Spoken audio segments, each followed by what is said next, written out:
To douglAR Radio at Atlantic Studio. Yes, we are here. And of course, today being Tuesday, I want to firstly congratulate the speakers on that Monday night forum. Of course, it was very, very, very educational, and I hope that you have learned and understand the modus operandi of the PNM over the years as to how they operate. And today we will deal with a little more of that. As we get into things, we'll deal with a little more of that. But of course, yesterday, again, very, very, very, very, very, very sad and disturbing as the crime situation continues to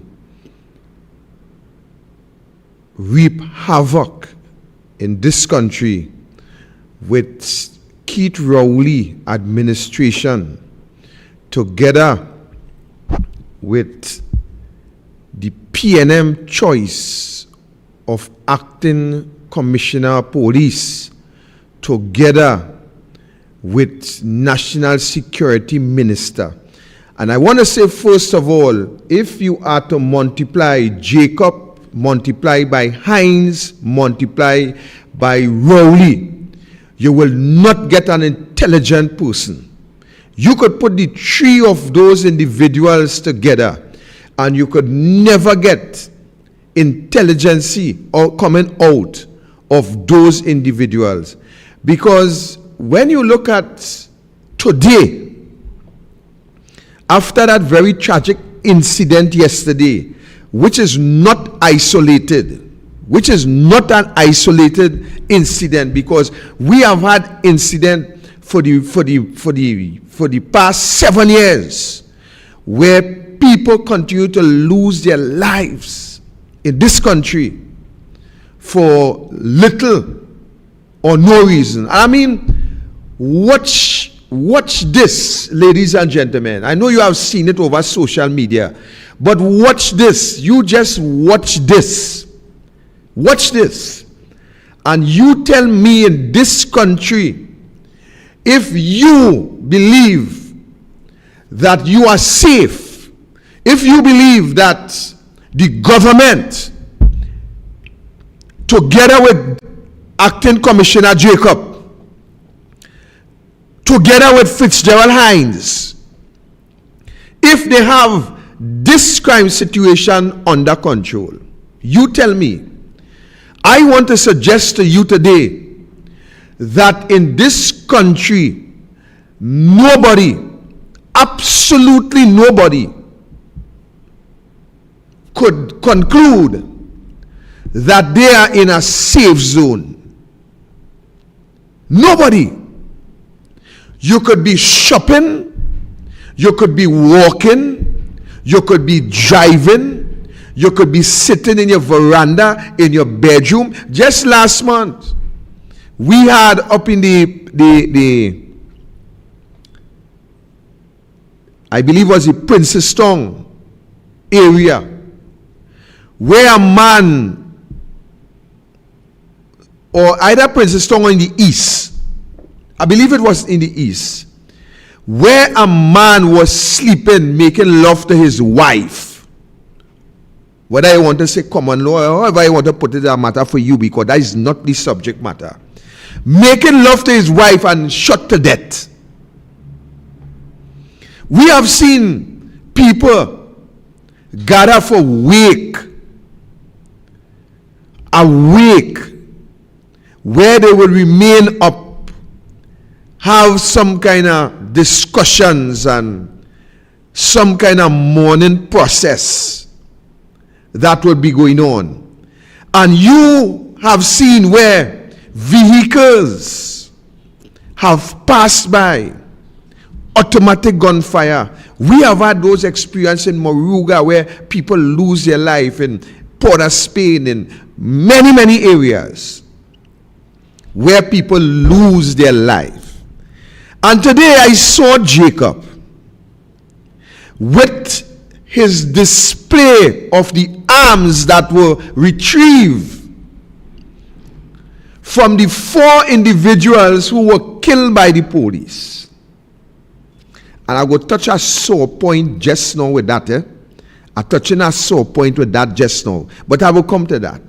Actually, if you had a video, play it up, let we hear Jacob. My senior superintendent, suspect who was on the ground since yesterday. Mr. Jacob, one question, sir.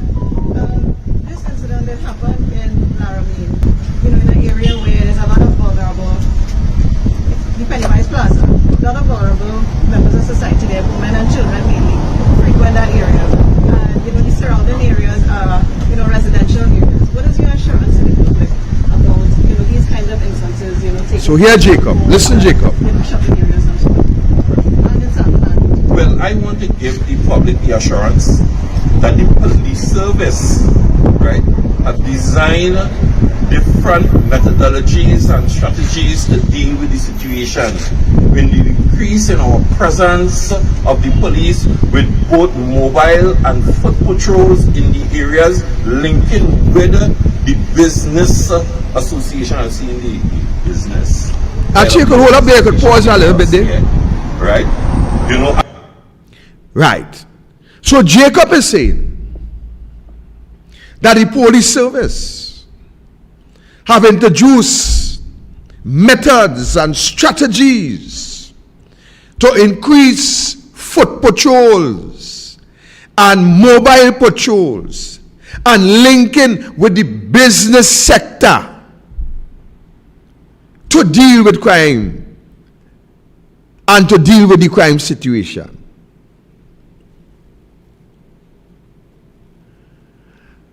I want to ask Mr. Jacob,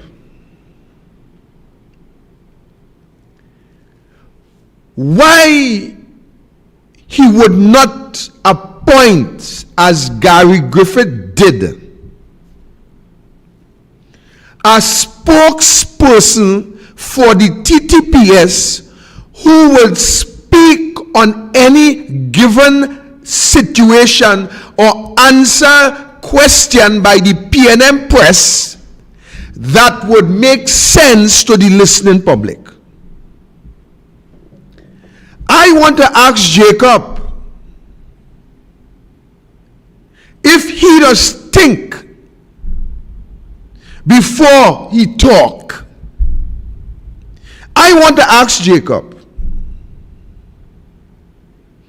if he believes by this public relation strategy, after approximately 7 persons lose their life in that given situation,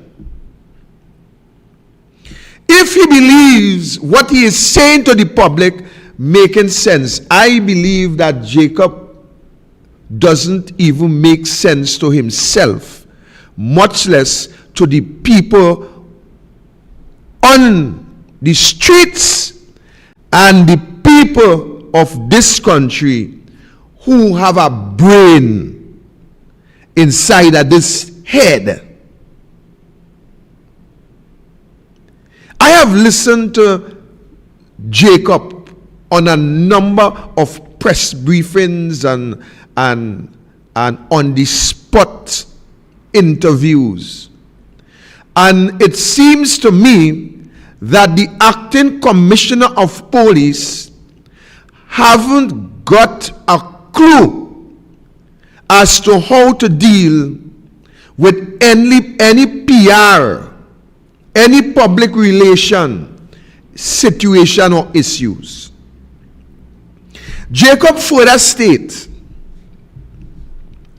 that he now advising persons who want to be leaders, persons who talk to the country, persons on different platforms. He is saying that these people sending a message to the criminal elements that the police service is not able to deal with the crime situation. Jacob, we does not have to send any kind of subliminal message to the public, because the public already know that you, Fitzgerald Hines and Keith Rowley, cannot deal with the crime situation. The public knows. We have seen by statistics that once the PNM sits in office, the crime situation is out of control. And my question to you, Trinidad and Tobago, is why? You see, I don't want us to put the politics inside a reality, you know, because what I am telling you here today, it's reality.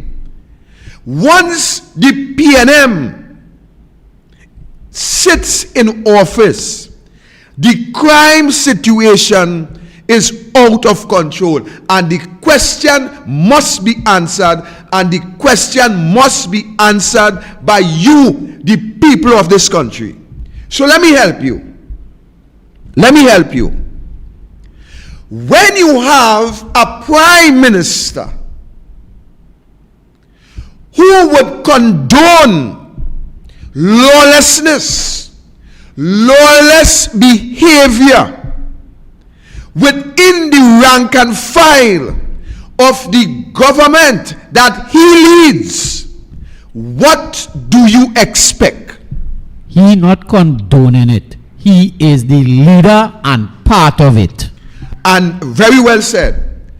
When you have the prime minister who would support his ministers, his colleagues, his appointees in various arms of the state, who misbehave, whether it be from vehicle or bank account or credit union or money in bag, whether it be the chief whip of the PNM or whether it be the minister of youth, whether it be the minister of social development, it can be who. When you hear that you have a prime minister who condones, who, according to my partner Archie, who also sits at the hem of the Cosa Nostra, what do you expect to happen in this country? Ladies and gentlemen, this is a reality that you better wake up to, or you will lie down to. Let me say it again. This is a reality that you better wake up to in this country, or you going to lie down to that reality, and you're going to lie down to that reality breathless, because the PNM over the years had always had their hands in the illegal activity, the underworld in this society. And that is why we could go and look back as to the behavioral pattern of the people in who sits in government under the People's National Movement, and see without a doubt the serious elements of criminality that the government would partner with in order to secure an election. We have had one of the most notorious, according to the police statistics, a gentleman by the name of Mark Guerra, who the police tell us was wanted for so many murders, gun-related offenses, robbery, kidnapping, and so on and so on and so on. And we have had Patrick Manning taking Mark Guerra and appointing Mark Guerra as an advisor to Minister of Local Government Jarat Narayan. And when they realized that they could no longer control Mark Guerra, then what we heard is that Mark Guerra was executed somewhere in Waterfield. All do you remember that? We have had the PNM who have implanted mortar bomb and cocaine in the tank of Sadiq Bash. All you could remember that? We have had the PNM involved in the underworld until it is alleged that a certain member of the Rahel family to date his head cannot be found.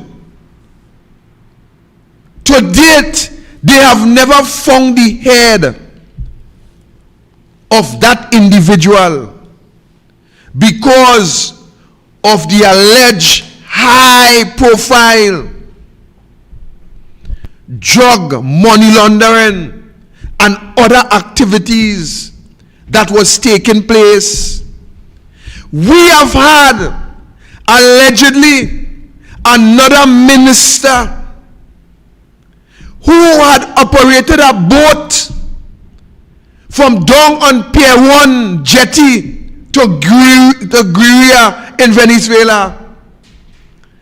A boat where the OCNU at that time had searched on a number of occasions where drugs was found. And that was another minister of national security under the PNM.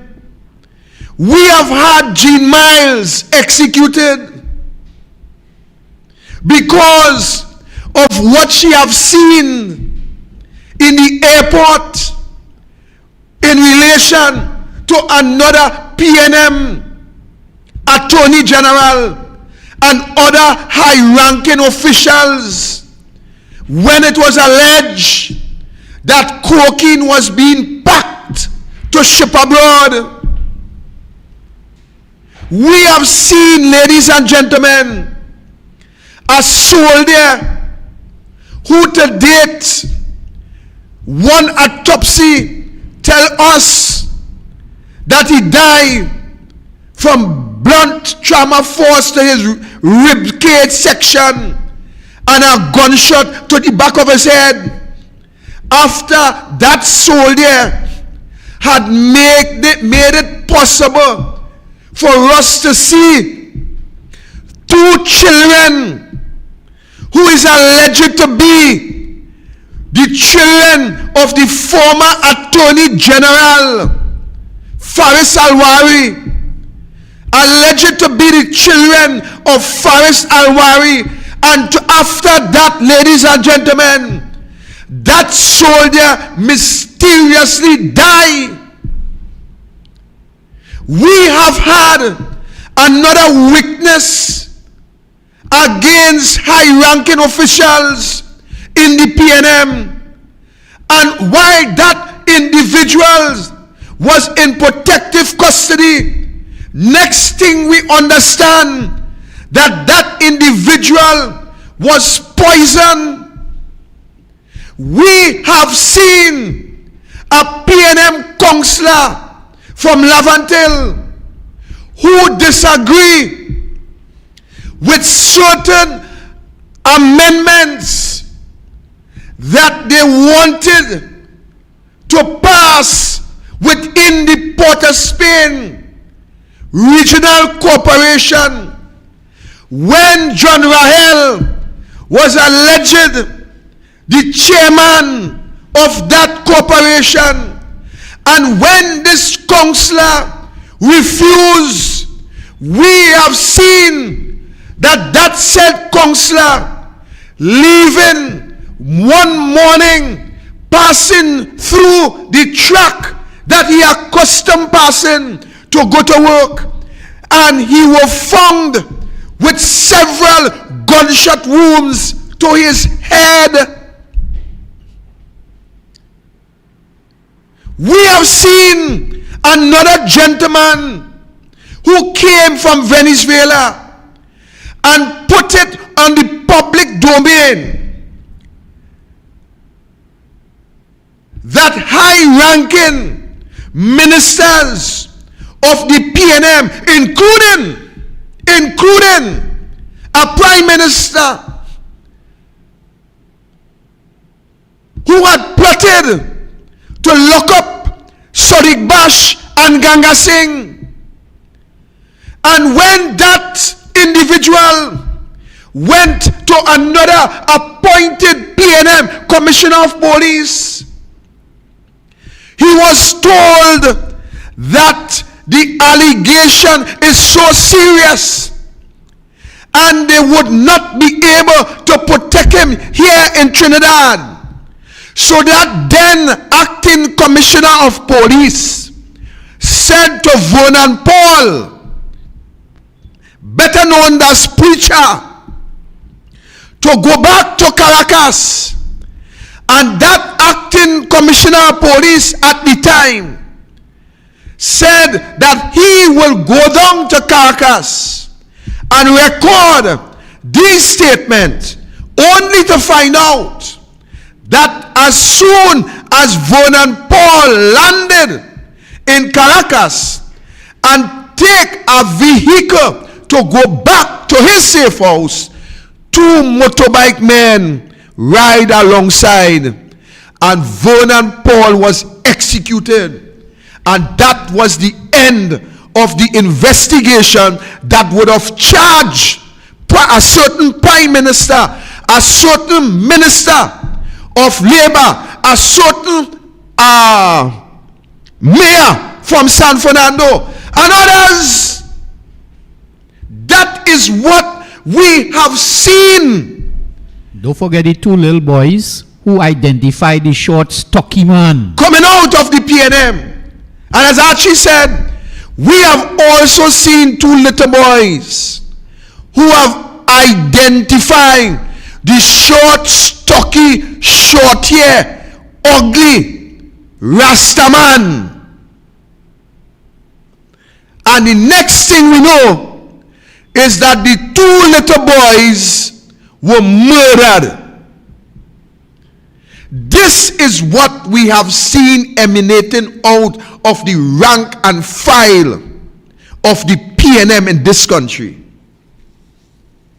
And you, the people of this country, you are to be blamed fairly and squarely. You know why?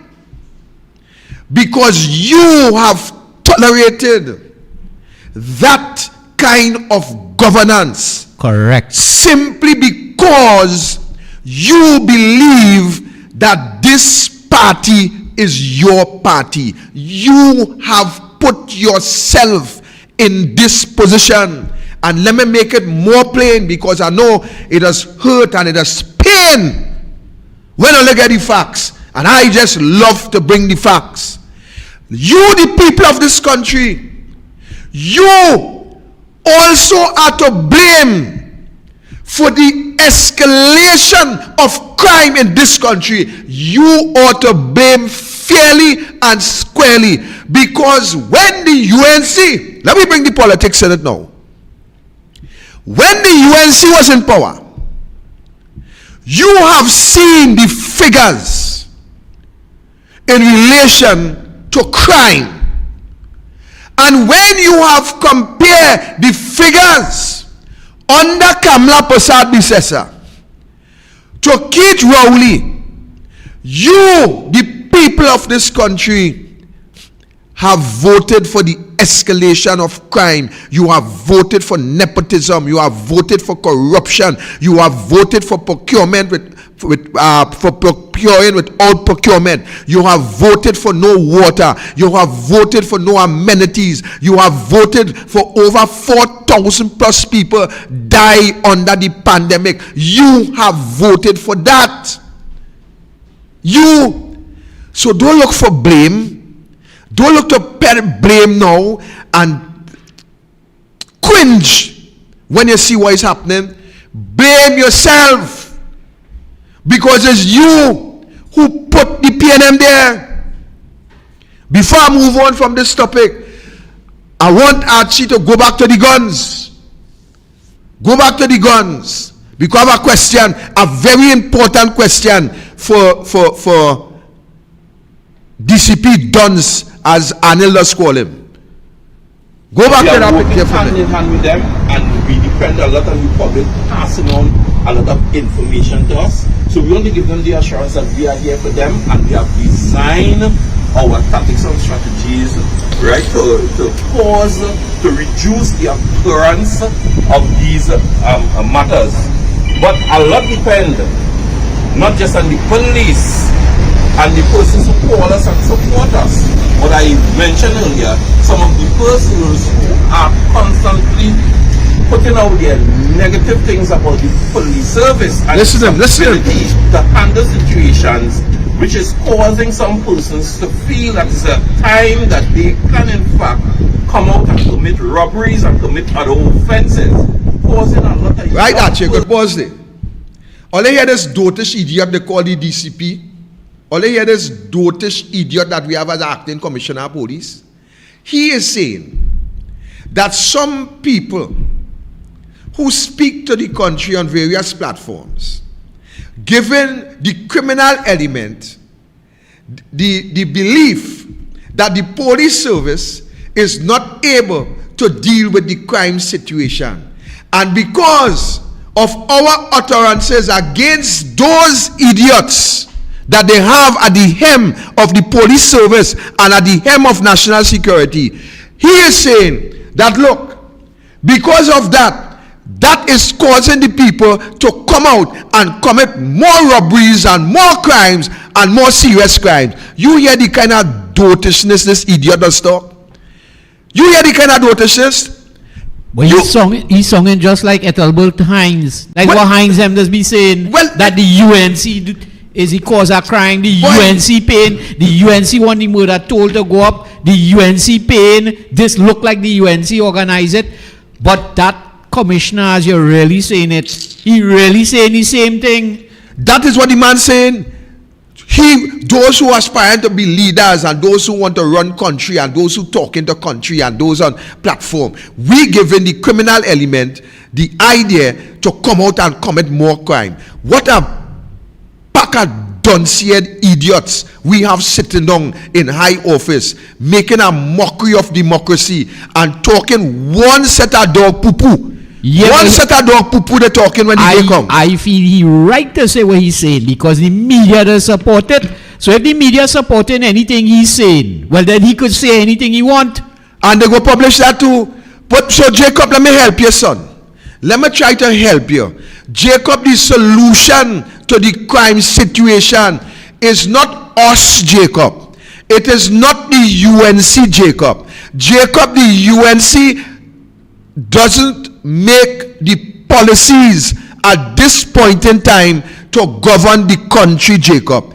The UNC did not appoint you, an incompetent idiot, to the helm of the police service, to lead the police service down the drain. The UNC did not do that. The UNC did not appoint another idiot as a minister of national security who have no clue whatsoever as to the policies to put in place to reduce crime. The UNC did not appoint Keith Rowley as the prime minister, a next clueless idiot that you have sitting on a chair who feel that when he open his mouth and he shout and he buff, that he could frighten somebody in the UNC, who feel that when he instruct the police to act outside of the law, and when they instruct the independence institution to go outside and to do what he want them to do, that is not the job of the UNC. So I want to tell you something here today.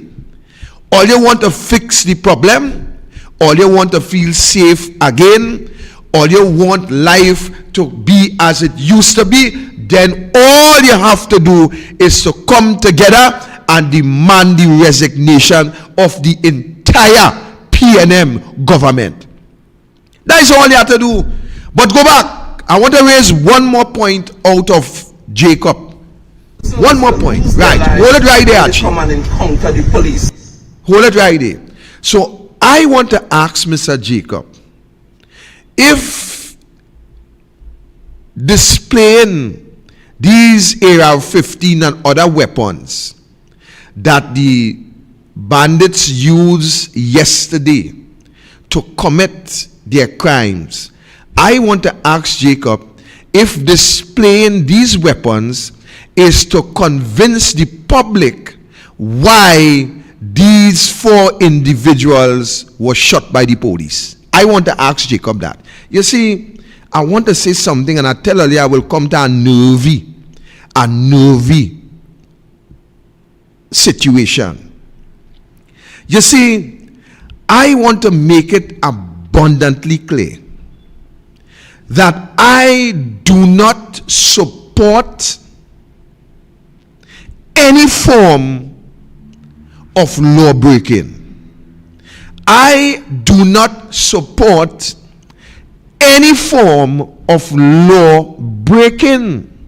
You see, when people capitalize on high emotions and utilize a particular strategy to prove to the country that we have the situation under control, I am saying to you, the people of this country today, it will be today you rejoice, and it will be tomorrow you would be in sorrow. Let me break down that a little bit more. You see, while all of us, after seeing what we saw with these youth men who commit that gruesome act by murdering these security guards who didn't even see it coming, and while we believe that, look, these men should have died immediately, I want to stop and let you know something here today. I want to let you know something here today, and what I want you to know is that the police service must act, must conduct themselves within the ambit of the law. They must follow the police service regulation in discharging their duty in every given situation.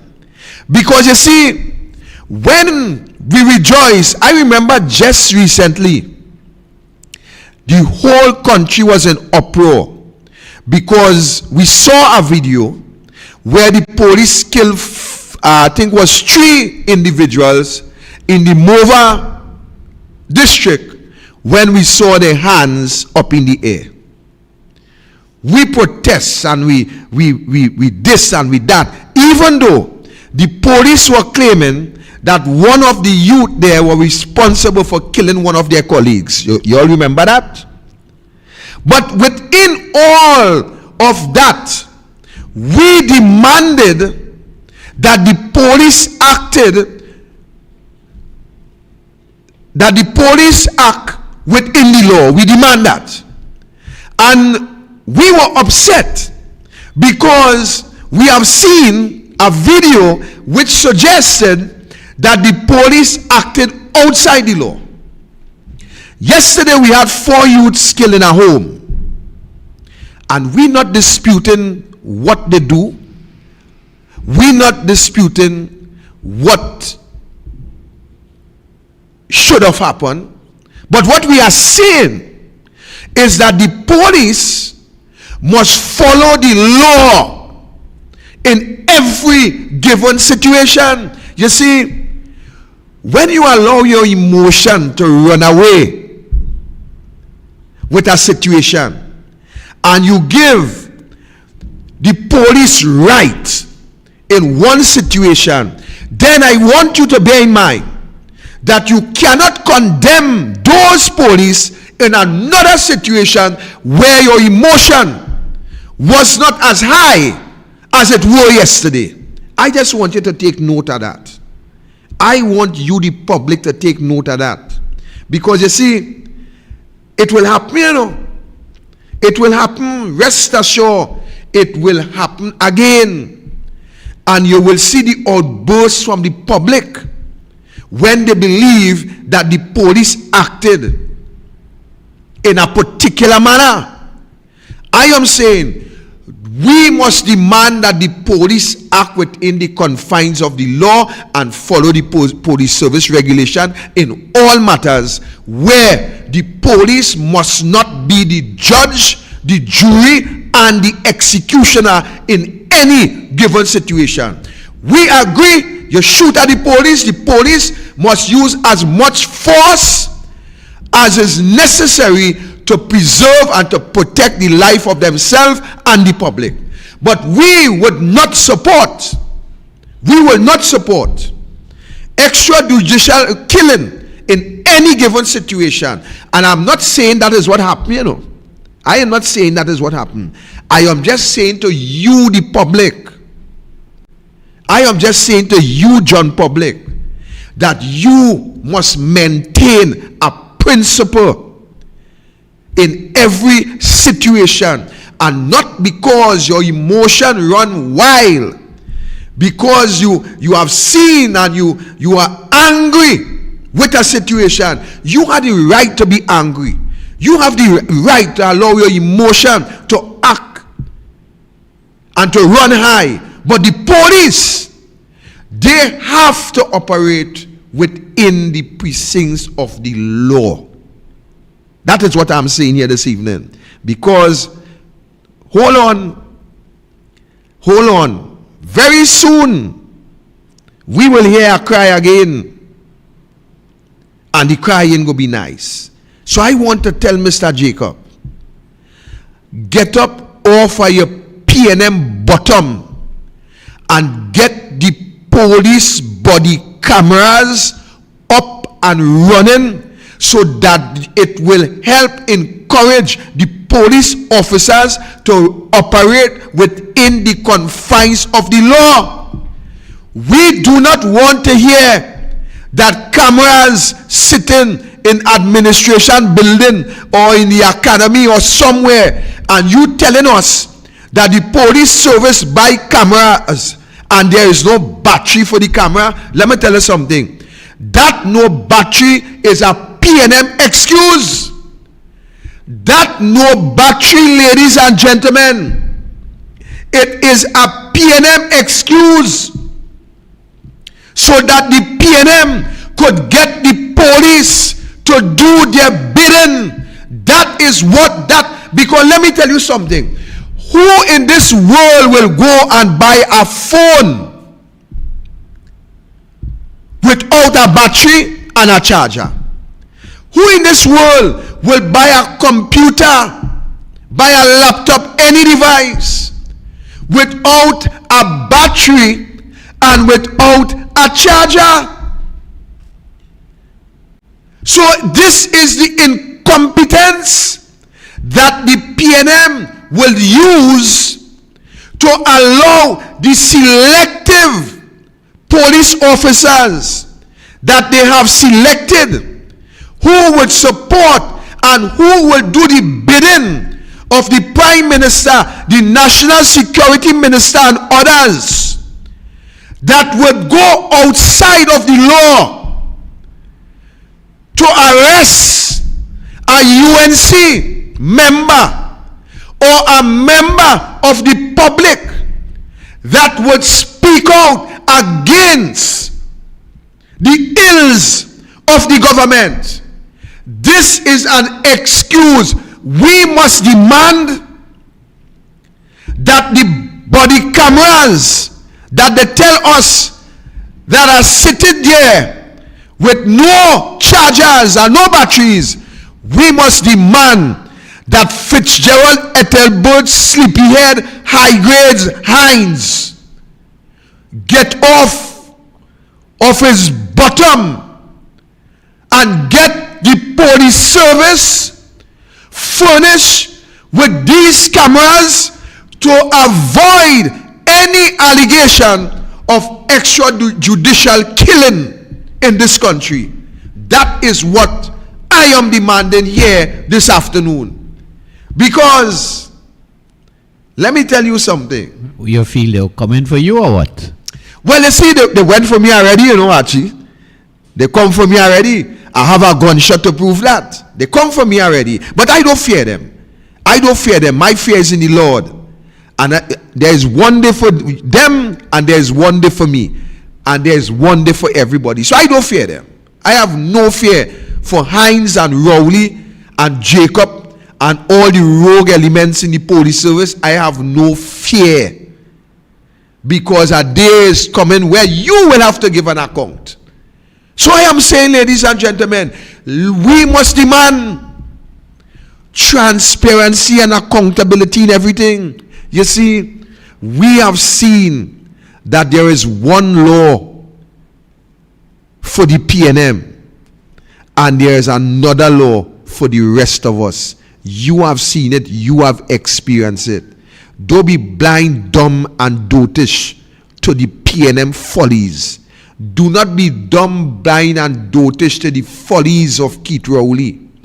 Do not be dumb, blind, and dotish as to what the P&M doing to you. You see, Jacob believes that the police killing 4 people, that will solve the problem.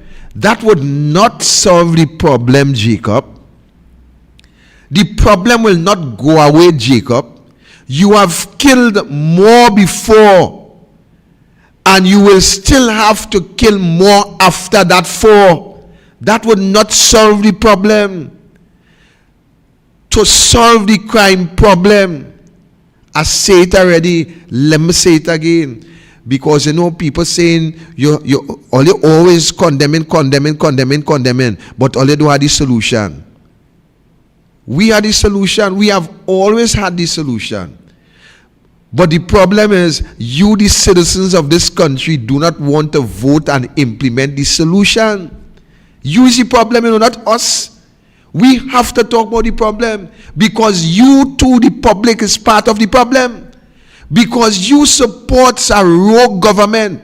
You support a government that procure without procurement. You support a government that do anything they feel to do. including removing your employment and creating hardship within your homes, where your sons and daughters, some have to turn to prostitution and others will have to turn to crime. So Jacob, killing them will not be the problem. The more African that you kill is the more that will keep coming still, Jacob. Because the problem is not the African youth. The problem is you, Jacob, and the African government. That is where the problem lies. The problem is not the African youth. You feel like the problem? That is not the problem. They will do what they have to do to survive. They have seen the way the government have squandered and abused and manipulate and mismanage the affairs of this country. They have seen where the government continue to eat lamb, ham, jam, bam, and bam bam in some cases. And if you don't believe the bam bam part, you could check the pedophile ring. They eat everything. Some of them say from 12 is lunch, and they're so sick they eat before that. They want breakfast and dinner too. So by the time you have 5-6 years, you could find Hickey. I had a guest here on this program who tell us about a 6-year-old child who had hickeys. That is how sick it is. So the problem is not the African youths. That is not the problem. The problem is the African government. Therein is where the problem lies. Because the government have not implemented any measure whatsoever to move firstly the youth out of poverty. Let me get real here this evening. All our facts, let me talk facts. The government have created more hardship. The government have created the avenue for the youths to become criminal, and I'm going to prove that just now. Yes, I, Victor Roberts, going to prove that just now. The government have created every opportunity in this country for the youth, and not only the youth, because you have seen people shoplifting. You have seen a woman saying, I will call my gunmen and them to gun all down for the price of this rice. I will kill all you for the price of this rice. What's the price? Last week I was here. Watch, and a warning earlier, it's not only the youth. We have seen those videos, but the government have not implemented any measure as to help the youth to move out from below the poverty level. Now, what poverty does to our country? Break back that. What poverty does to the youth? Poverty destroys the self-esteem of the youth. Poverty helps the youth to believe that there is no hope. Poverty creates within the mind of the youth that instinct whereby they go into survival mode. So no longer they operate on spiritual and moral values. No longer they see life as to have any benefits for them going forward. So you know what happened? They utilize every other aspect to put a food on the table. So they will turn to drug selling. They will turn to petty robberies. They will turn to shoplifting. They will turn first of all to thief grandma and granny pension. That is the first stage. And when granny and grandma they can't get that pension no more, then they start to interfere with the neighbor. They start to look at everything. Look, the neighbor has some corn. We will go tonight and pick 2 corn, we go boil. They start to get into the survival mood. So what the government has created, by closing down all these institutions who would have bring food to the homes, the government have now created a playing field for the criminal element. So what they do first, they started to steal all the cables, any piece of pipe or brass, whether it be wassa or otherwise. They started to interfere with the state. You know why? because they believed that the state had taken away their livelihood. So they started to capitalize on all the state assets. And when the government put a freeze on that situation, those who were living off of that, they'd have to now turn to other means and methods. So there's always the P&M drug kingpin who will always provide the opportunity for drugs to be on the streets. So they will turn to drug selling. Those who feel they can sell drugs will turn to trafficking. So some of them take a job to transport it from point A to point B. Then we have another category who start to say, well, look, let me just share this experience with you. Last week, I saw someone who I didn't see for a long while. And that person called me out in the central area. And they say, you can't make more. I say, no, boy. They say, boy, I used to hustle with you a long time when we used to be doing all them little construction work and thing, boy. But now, I up in tongue, you know. But I just feed in the Chaguanas area. I say, what do you mean feed in the Chaguanas area? He say, yeah, we just come Chaguanas and hustle. You understand? Sometimes you mark somebody, come out the bank, you grab the bag, they run. You have to be able to run fast, you know. You know, you see somebody put their money in the sun visor, hustling taxi and so on. By the time they choke that money, we go on with it. And that is the way. So I tell them, I say, boy, brother, you have to be careful, boy, because they will kill you, boy. Come back south and look for living. It has some little agriculture and thing happening. Come down. He say, boy, time passed for that, boy. I had to live. And that is how it is. So the government have created that playing field where we now have every aspect of crime being intensified, from pickpocket to grab a purse and run, to robbery, to larceny motor vehicle, larceny this, to murder, to everything, the playing field just gone wild. And it's like a football match. It had the goalkeeper, it had the defense, it had the midfielders, it had the forwards. That is what is happening in the crime industry right now. Everything gone mad because of the Keith Rowley lack of policies thereof. And the policies that they did implement was policies to make things harder. So people, you have to understand where you are going. You have to understand who have you in that position. I remember just recently, you were living good, you know. I remember just recently, just straight back 7 years ago, you were providing for your family. You were providing. So Rowley put in place every mechanism to spiral the crime situation. Actually, I had a video, I don't know if you get it, where Rowley was talking about the laptops.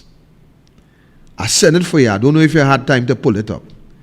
Where he was speaking about the waste of money with the laptops. And the laptops will not benefit the child. As a matter of fact, the laptops will help these children to be... Right. Right. So you go, as you get, we will come back to that. So this is what the government had done. The government had set the playing field in a way that they themselves cannot control what they establish. They cannot control what they establish. When you have seen the president, the highest office holder in this country, who would conspire with a prime minister and pervert the cause of justice and will thwart a meritless, and they would do what they feel they have to do to please the man who have selected them. And to the end of the day, they have mashed up the whole moral of the police service. When they believed that they had only destroyed Gary Griffith and destroyed the police service commission, what they had done, in fact, is that they have destabilized the whole morality of the police service. That I have a lot of police friends, plenty police friends. And let me tell you something. Some police officers are just going to work to maintain their salary. You see that high morale that they had? Yeah, we'll come to it just now. That high morale that they had, where they were proud to be police officers, where they will do whatever it takes to uphold and to uplift the police service. Rowley, Hines, the president, Bliss Sipasad, and all of them threw all that through the window. So it is easy for the criminal element, and don't believe for 1 second that it's a few. It's not a few. Rowley government have multiplied that tremendously. They have set a breeding ground. And it seems as though that they have used the hormones from the white chicken to populate that ground in such a short space of time that today the criminal element in our society continues to spread through the length and breadth of this country. And they have set the example. They have shown the criminals how to operate without having any consideration for law and order, because that is what Rowley, Bliss Sipasad, the president, and all of them did. They showed no consideration for law and order to remove Gary Griffith. Because, as Gary Griffith said, how much $40 million or $47 million to make sure to lock up UNC MPs and UNC personnel. That is the state of affairs. That is where we at. That is where we at in this country. So Rowley have created the playing field in every aspect. Listen to this clip that Archie going to play. Mr. Speaker, with respect to the question of the laptops, the provision of laptops to entry-level students is downright foolhardy. It is logistically burdensome on students and parents. It puts some students at risk. It is overly expensive. Mr. Speaker, given that a not insignificant proportion of our youngsters are challenged to score well in basic reading, a computer in some of those hands could be an unintended distraction. What is the purpose of providing these computers? When the whole school gets laptop, Mr. Speaker, on this explanation, Mr. Speaker, the Minister of Education has a laptop for you. He thinks you're a duncy head first former. In the school program, laptops, contributing nothing to the children's education and was disrupting the school program. And what your government did, we stopped the contractual arrangement. We did not take away laptops from children. We did not take away laptops from children. The expert on education at the university did an assessment of the laptop program and concluded by documentation that this multi-hundreds of millions of dollars that they were spending on laptops were largely wasted, contributing nothing to the children's education and was disrupting the school program. And what your government did, we stopped the contractual arrangements and we have replaced it with putting within the school system arrangement to access computer training within the schools.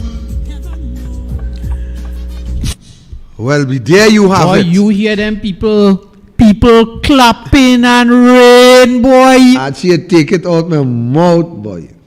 You take it out my mouth, Archie.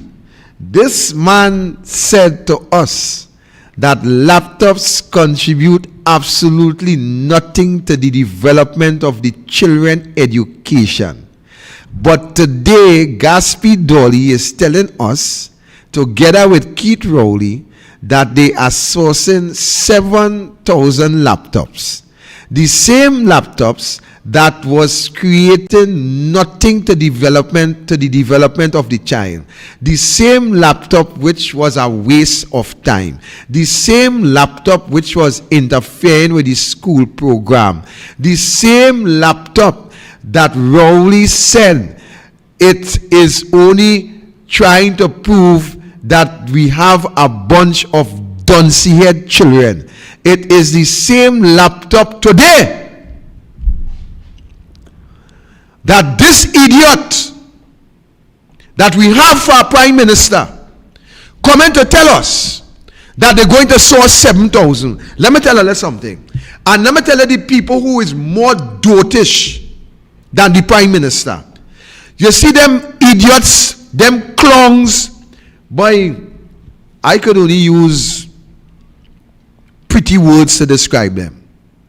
Them set of dunce-head clowns who clapping and screaming when Rowley say what your government do is to stop the laptop program. Let me tell you something.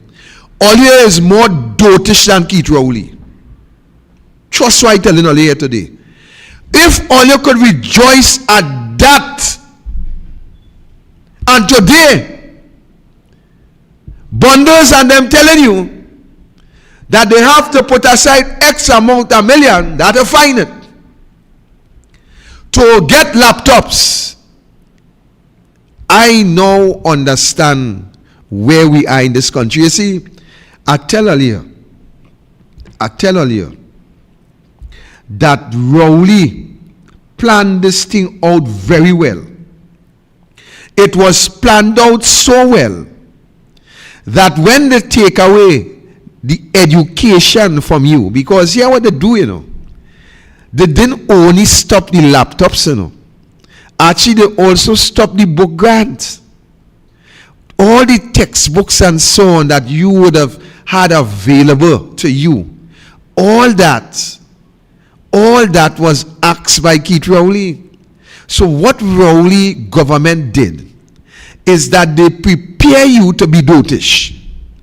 They prepare you, they set the stage for you to be dunce-head. And when they set the stage for you to be dunce-head, they came after and they remove all your sustenance.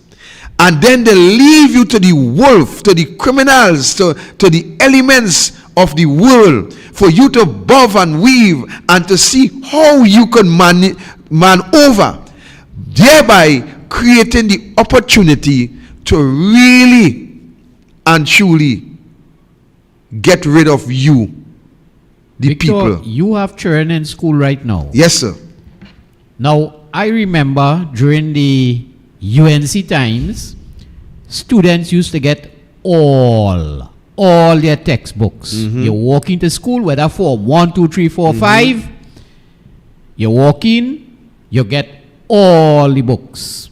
That program, are you trying to tell me that no longer exists? That program done cut up, chop up, beat up, stab up, murder up. That is what the government did, actually.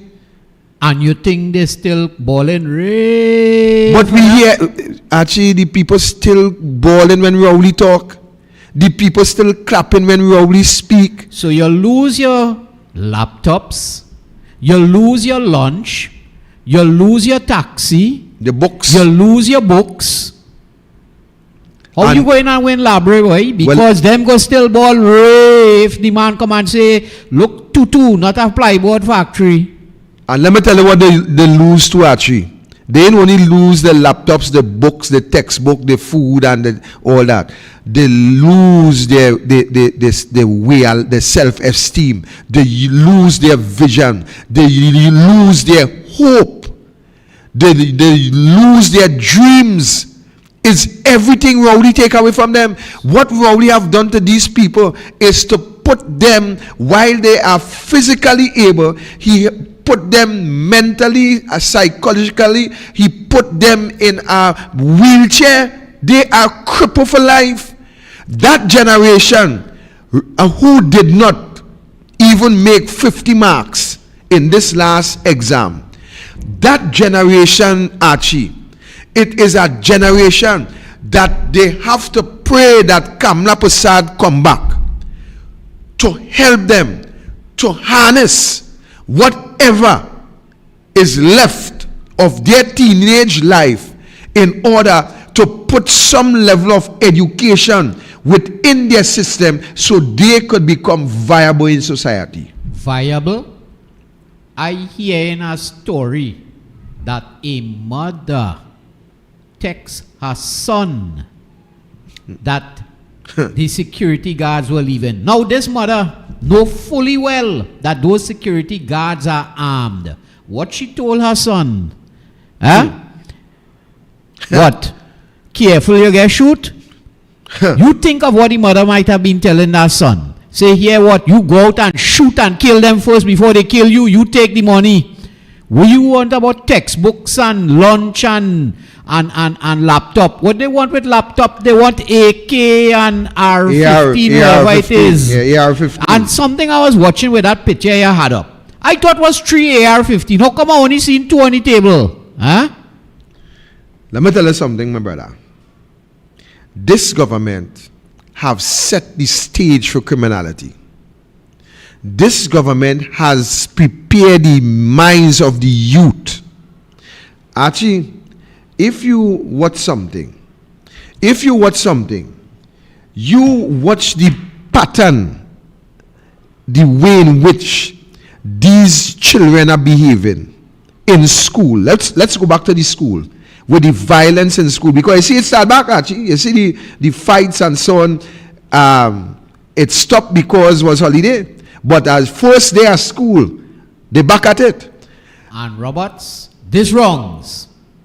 It will have some of them AR-15, whatever it is you're calling it. This wrongs, it will have that.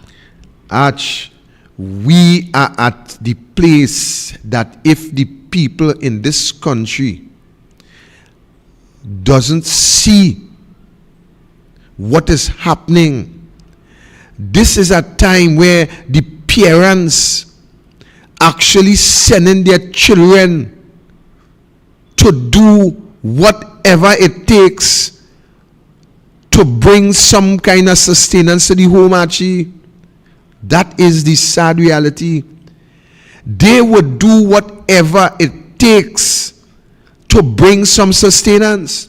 And you see, when you have a country that over 50% cannot make a pass mark,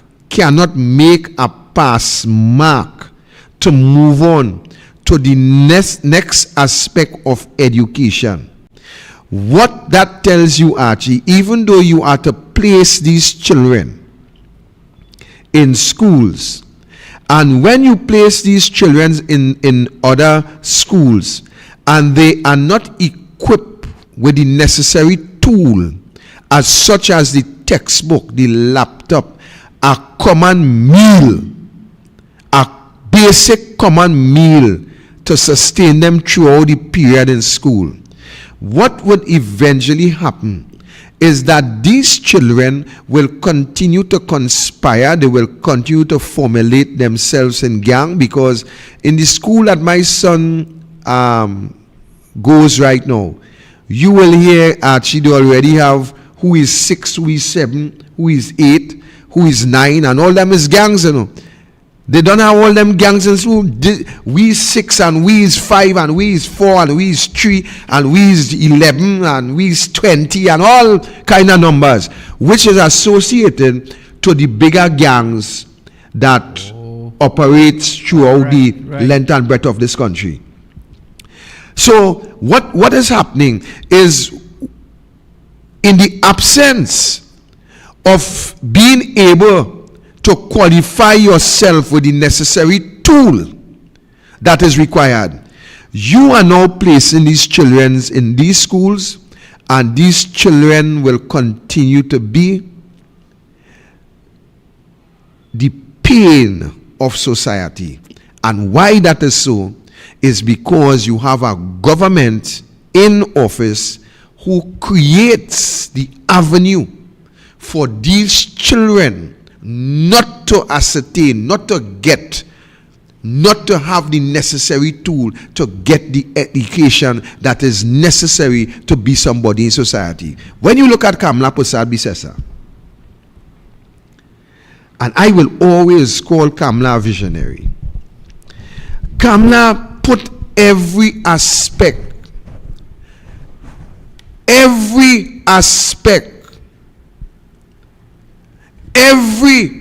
tool that is necessary within and without the classrooms for our children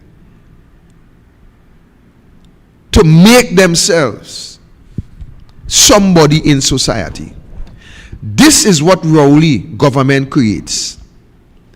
While Kamla were providing the laptops and the books for our children, for our young, actually watch these fellas, young fellas who life, who have all the venom of life, who have the potential to make about 10 children. Life just gone down the drain. But again, your children in school right now, I am hearing stories coming out of these secondary schools that there is so much severe budget cuts that the first thing the school authorities started to cut back on was these trade subjects, the plumbing, the welding. I hear a lot of those CVQ programs that was catering especially to these kind of guys that we were seeing in these pictures here right now. Yeah. Because what I understand is the CVQ was a competency based. So even if you couldn't read and write, your in other words, ability, you was able to be certified. right, they were certifying you as a level 1 plumber. Right? So you didn't bound to be able to read and write and things, but you have to be able to do the plumbing to a certain level of accuracy. I am hearing stories, I don't know how true this is, that the majority of those programs have been closed down and that these students are given a lot of grammar and academic subjects now that they cannot cope with. And added to that, actually, not only some of these trades cut from the curriculum, but some of the institution that was set up by Kamla Prasad Bisesa to have these people trained, those institutions are also closed. We are the NESC down in Palo Seco, just after the health center in Palo Seco. And that building is a white elephant. I think they probably thief out whatever machine they could have thief out, whatever they could have go with, they go with. But those... Boy, Roberts, you talk about white elephant, you remind me of the day we went driving for something. We went to look for something and we started to see a lot of abandoned schools, abandoned stadiums and all kind of thing, covered down with vine. Good preschools, completed schools. I think we have come across 6 preschools that is all in the bush, just covered on with bush.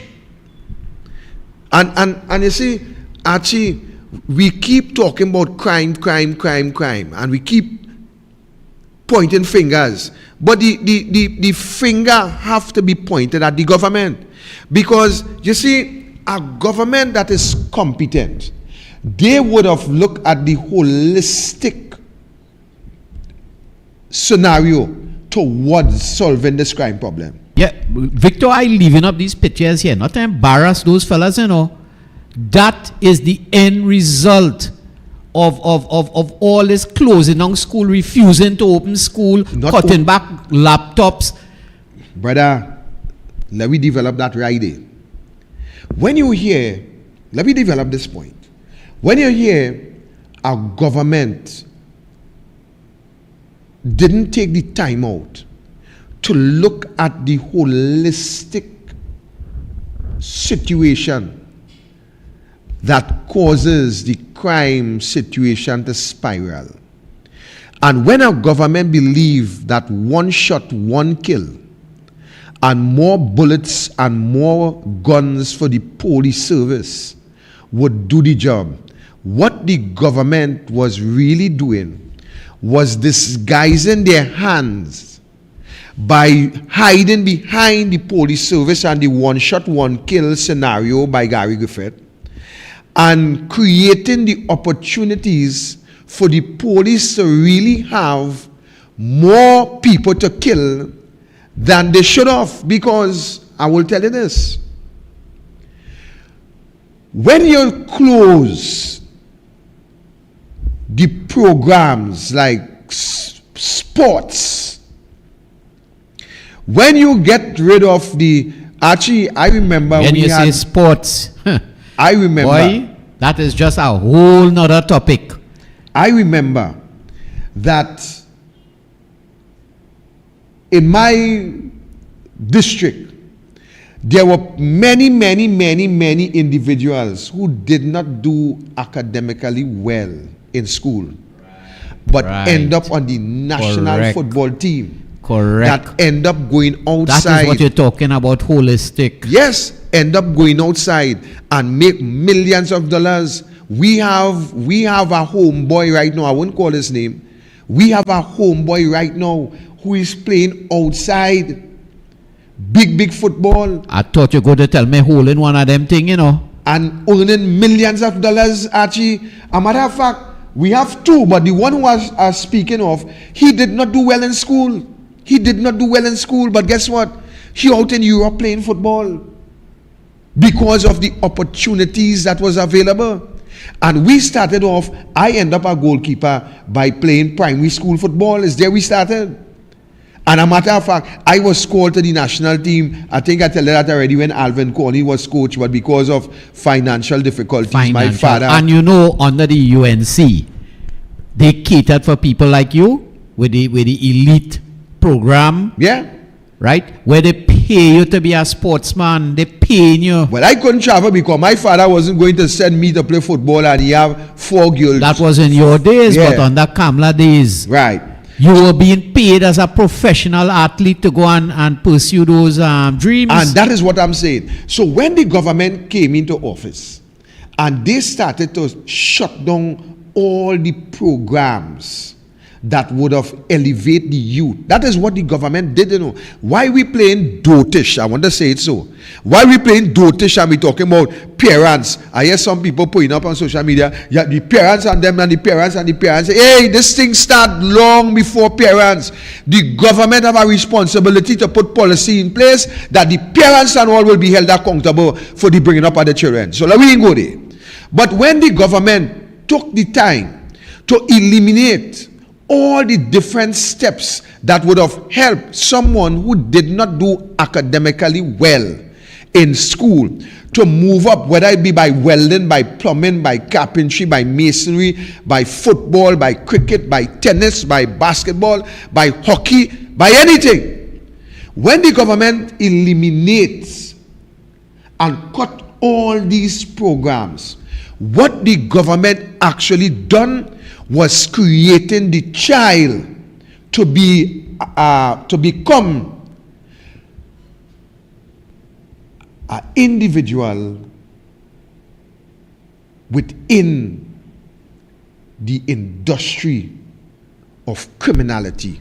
And when you close down all your major industries, all your leading companies, you close down things like Petrotrin, right? And people have to resort to getting job in CPEP.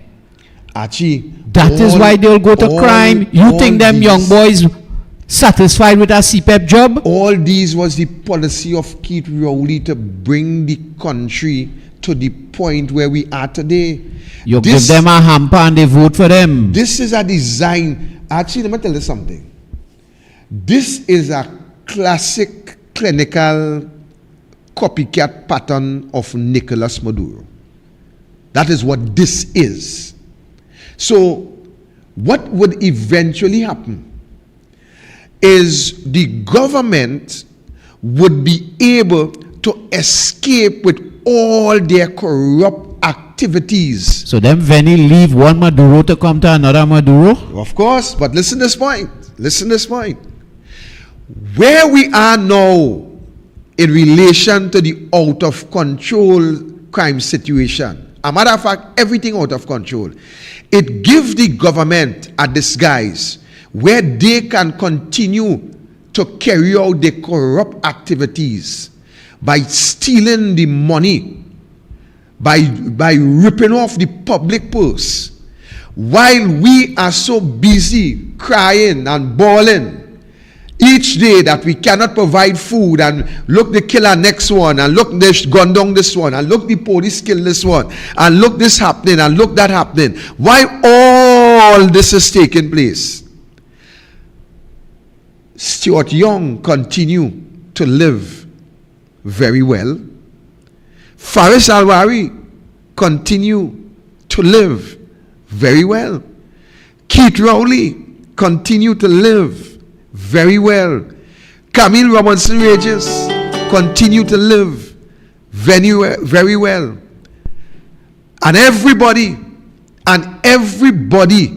in government continue to live very well. Not only them, but all those who Rowley have appointed on state board, who some of them earning salaries on 3, 4, 5 state board, who sitting at the hem of Paria and Trinidad Holdings Limited and all these different flour mill and all these different boards, they continue to live very well and protected.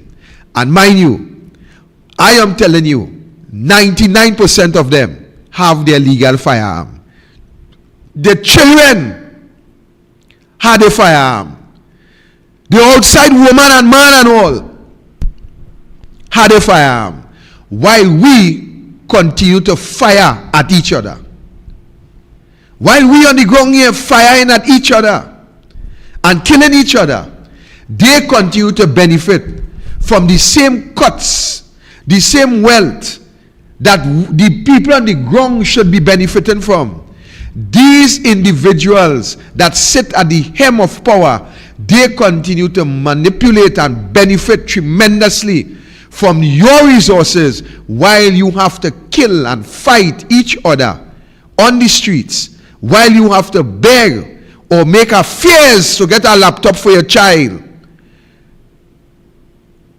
They continue to live.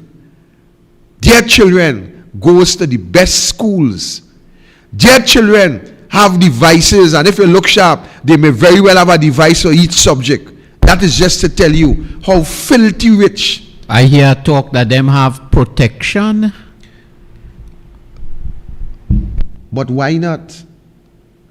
Why not? I hear in stories that all kind of special branches be protecting some of Why them children in not, school.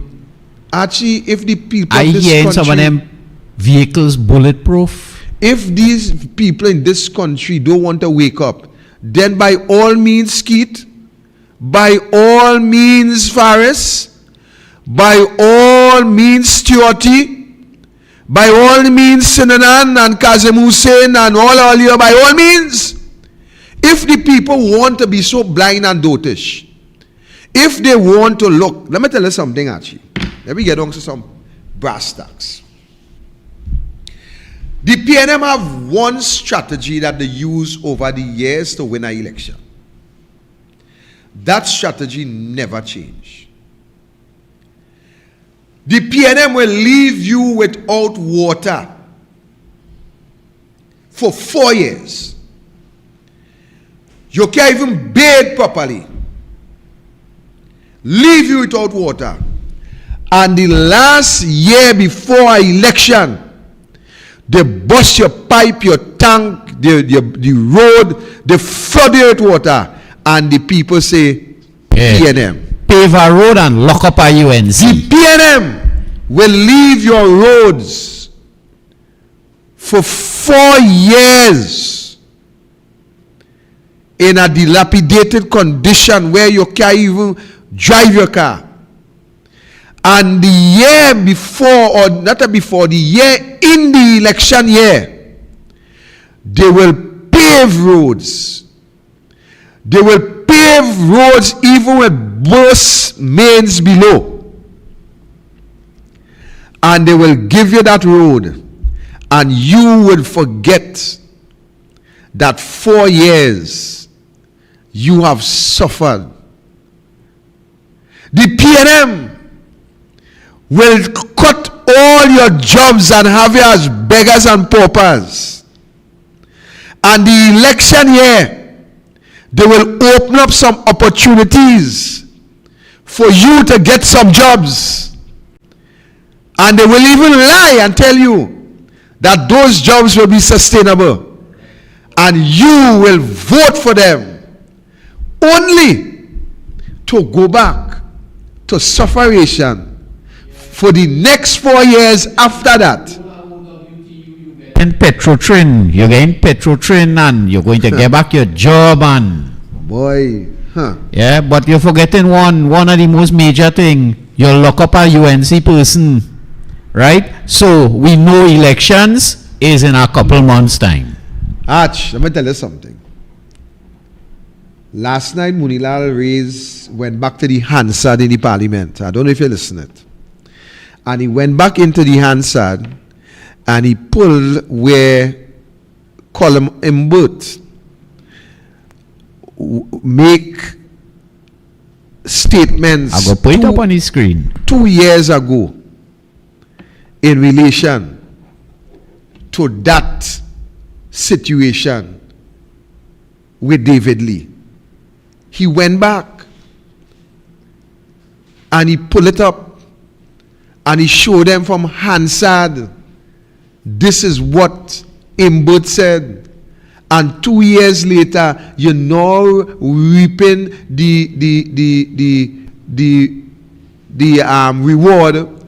Look at what this man said. 2019 in the budget thing.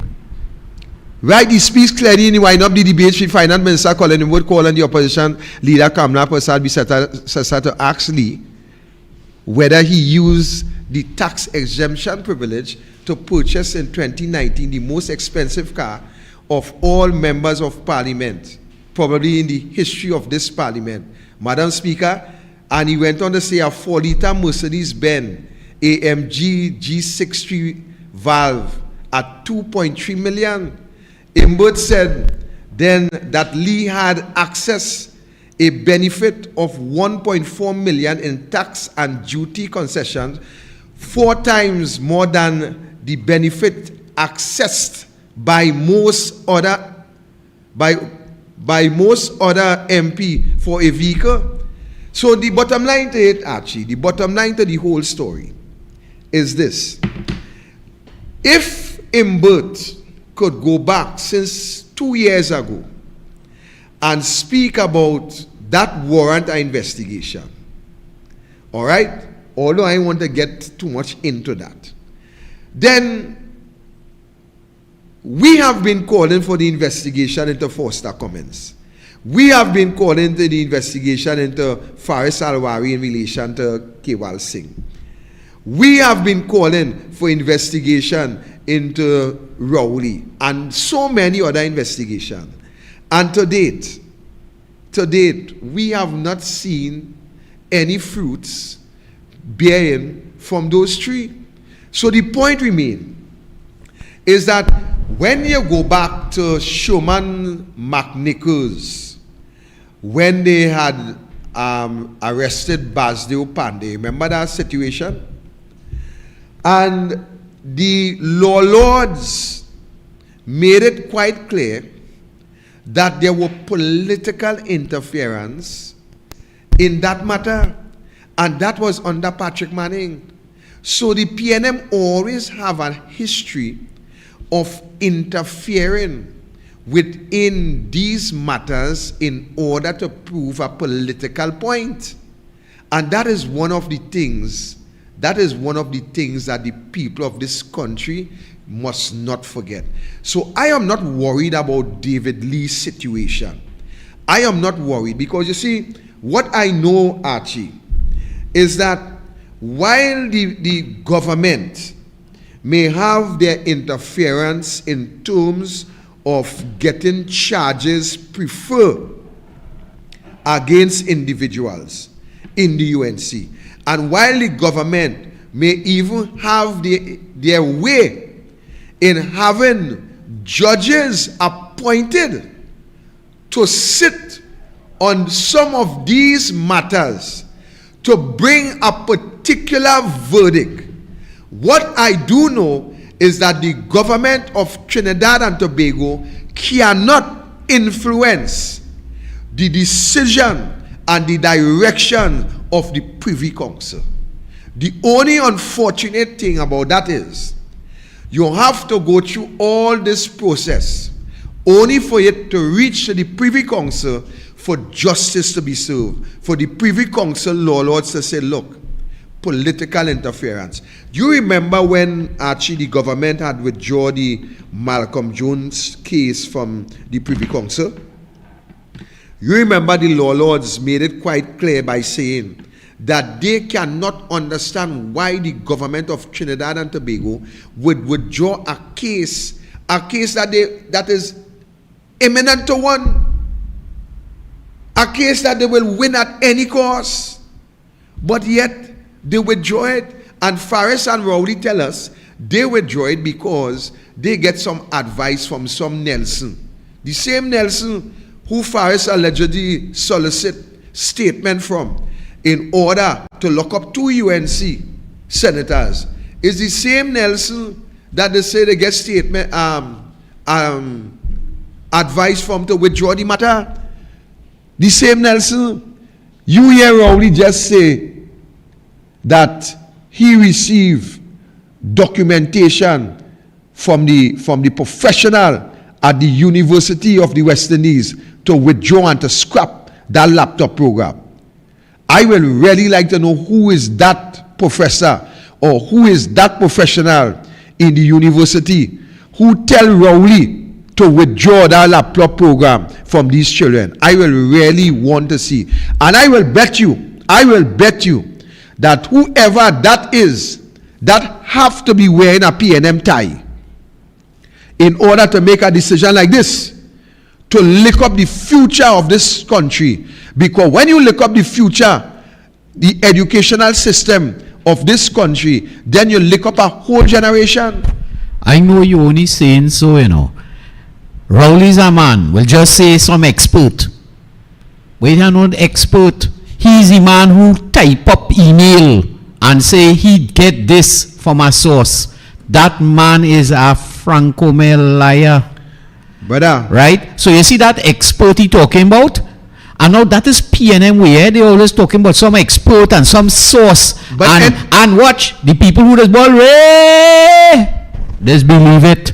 And of course, the media that accepts millions and millions of dollars. The problem I have is why stupid people will believe that and don't go and vote.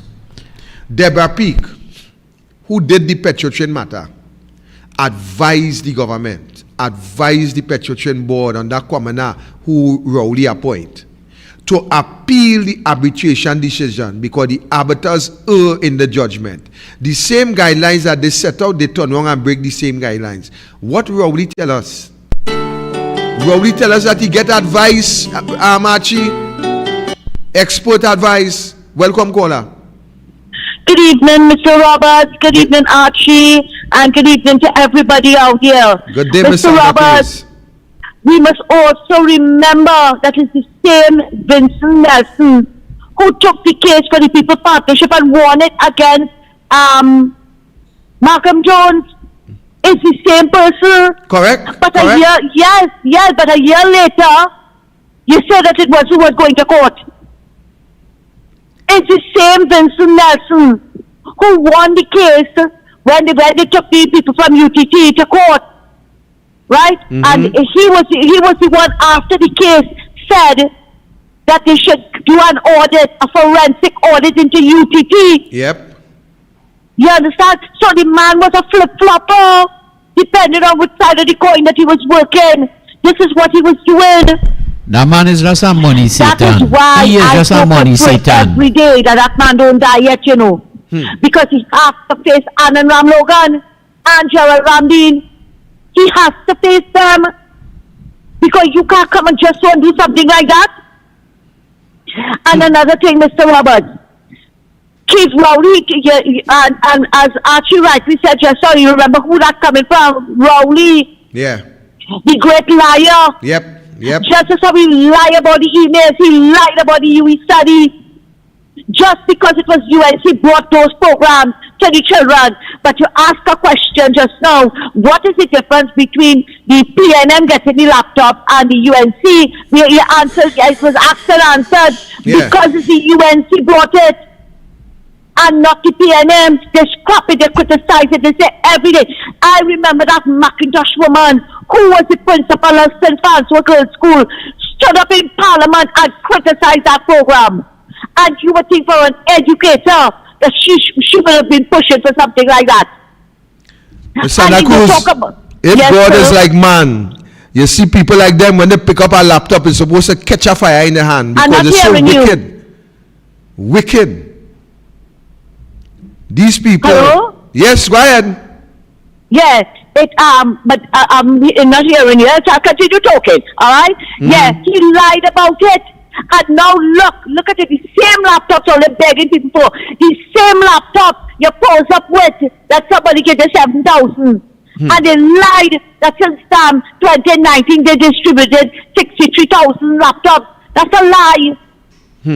I really hope that the UNC get a freedom of information and get the correct figure. Because we know that they are lying. They were never interested in laptops. It's only when we had the shutdown, and still half of the children don't have any. And before I leave, Mr. Roberts, you remember that Pak Choi project that Julian John was doing with people, the youth of La Hockett, what they did to them? Yep. They mash up everything and they call it Project Pak Choi. And look at it, they all clarify like that. There's same people who behaving bad all over the place to get into some kind of project like that. Thanks a lot and have a good evening. Take care. Thank you, Ms. Santa Cruz. No problem. Cut off the hatch. And Ms. Santa Cruz, you are so right. You are so right. You see, the people continue to be blinded in this country. And they are blinded by stupidity and race. That is all you know. They are blinded by stupidity and race because let me break down that frank comment. When Rowley speak about weaning off the government or not closing down petrol train or shutting down the laptop program, the people of them who you see they clapping Archie and screaming and bawling Ray, who you think it is? It is my people, Archie. It is my people who are blinded by stupidity and who are blinded by race. That is nothing, it is nothing else. Because you believe that people in this country don't believe that Rowley does lie. You feel people don't know that? They know that. They are aware. We have caught Rowley lying in so many, whether it be Delcy Rodriguez or whether it be Petro Trin or whether so many times, time and time, that the people, they are aware. But let me tell you something. Some of these people, so blinded by stupidity, is that even though Rowley going to bring them to crawl on their belly like a mackerel and had to sit and wait to catch something to eat, even though they know that, because of their blindness by stupidity and because of their race, they rather tell you, boy, look, I go wait and eat dot from the PNM than eat our doubles from the UNC. And let me tell you the sad part about that. The sad part about that is that they continue to eat dirt from the PNM while the East Indian people in this country continue to uplift themselves and to prosper. That is the big difference in this country. And all because we are blinded by stupidity and we are blinded by race. Let me tell you something. I want to get back to this. When you look at the contractors under the UNC, you would have heard the Keith Rowley government speak about mass corruption with these contractors and corruption and this one, and we audit here and we doing an audit there and we doing an audit here, and this contractor corrupt and that contractor corrupt and that contractor corrupt and the UNC corrupt and the UNC this and that.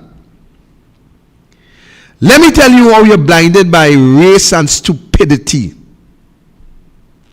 The same contractors that Rowley government condemned under the UNC is the same contractors that Rowley government now spending millions upon millions of your taxpayer money with.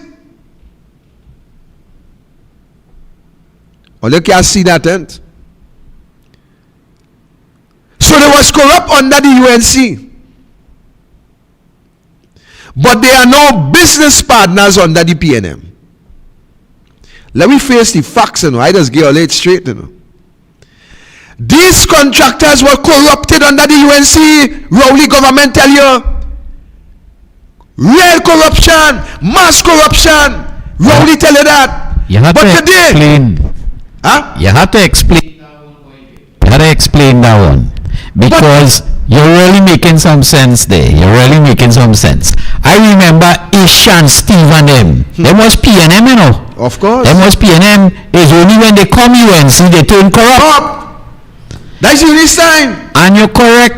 All these big contractor name, all them big truck mashing up the road down by you there. Everybody who already say corrupt and anti-corruption search here and search there and create this big narrative to the public that corrupt is the same contractors that is in the bosom of Keith Rowley, in the bosom of Alwari, in the bosom of Stuart Young, is the same contractors that they pumping millions upon millions of dollars in today. And you ever hear any media investigate that? Media ain't had time with that. Where Bassant and them. They ain't had time with that. Nobody, same contractors that they were saying corrupt under the PNM, but I never Under hear the them say a UNC. word. Is the same contractor they using now? Welcome, caller. Good afternoon. Good night, Mr. Roberts. Yes, sir. Good night. Are you hearing me? Yes, I'm hearing you. Okay. Well, a simple example that any school child could follow is what took place in Guyana last election when Rowley and them went over to Guyana to try to beat off the current administration from holding on to the reins of power. And they failed. And under this new Guyanese government, Guyana is set to become the Dubai of the Caribbean. Had Rowley and them, Granger and them gotten their way, Guyana would have still be the backward, low-class nation that it was famous for. Now, they are going to be the Dubai of the Caribbean. And all roads lead to Guyana, even in food production, even for the gold resources, even for the oil, even for the fuel. Everything Guyana is going to have that Trinidad once had, with the exception of gold, of course. And they have, within a short space of time, prospered. Guyana is in a state of quiet. The people happy, the people working, the people prosperous, the people fed, the healthy. one child get 27 passes, another one get 25 passes. Yes. In the last Caribbean exam. Correct. I used to tell you how they're prospering. And where are we? Forcing our children to do without no laptop for them, no school feeding program for them. Where all the money going? How much you could thief? How much you could lie? How much you could cheat? And how much you could squander? Good night, Mr. Robert. Thank you, sir. Kotemachi. And the caller is right. The caller is very, very, very correct. But the point I'm making is this. All these contractors were corrupt under the UNC, Rowley tell us. The thief here, the thief there, the thief there, the thief there, thief. But today, it is the same contractors that is benefiting from the PNM. It is the same contractor that was corrupt under the UNC. Now, under the PNM, they ain't corrupt no more. They ain't corrupt no more under the PNM. And worse again,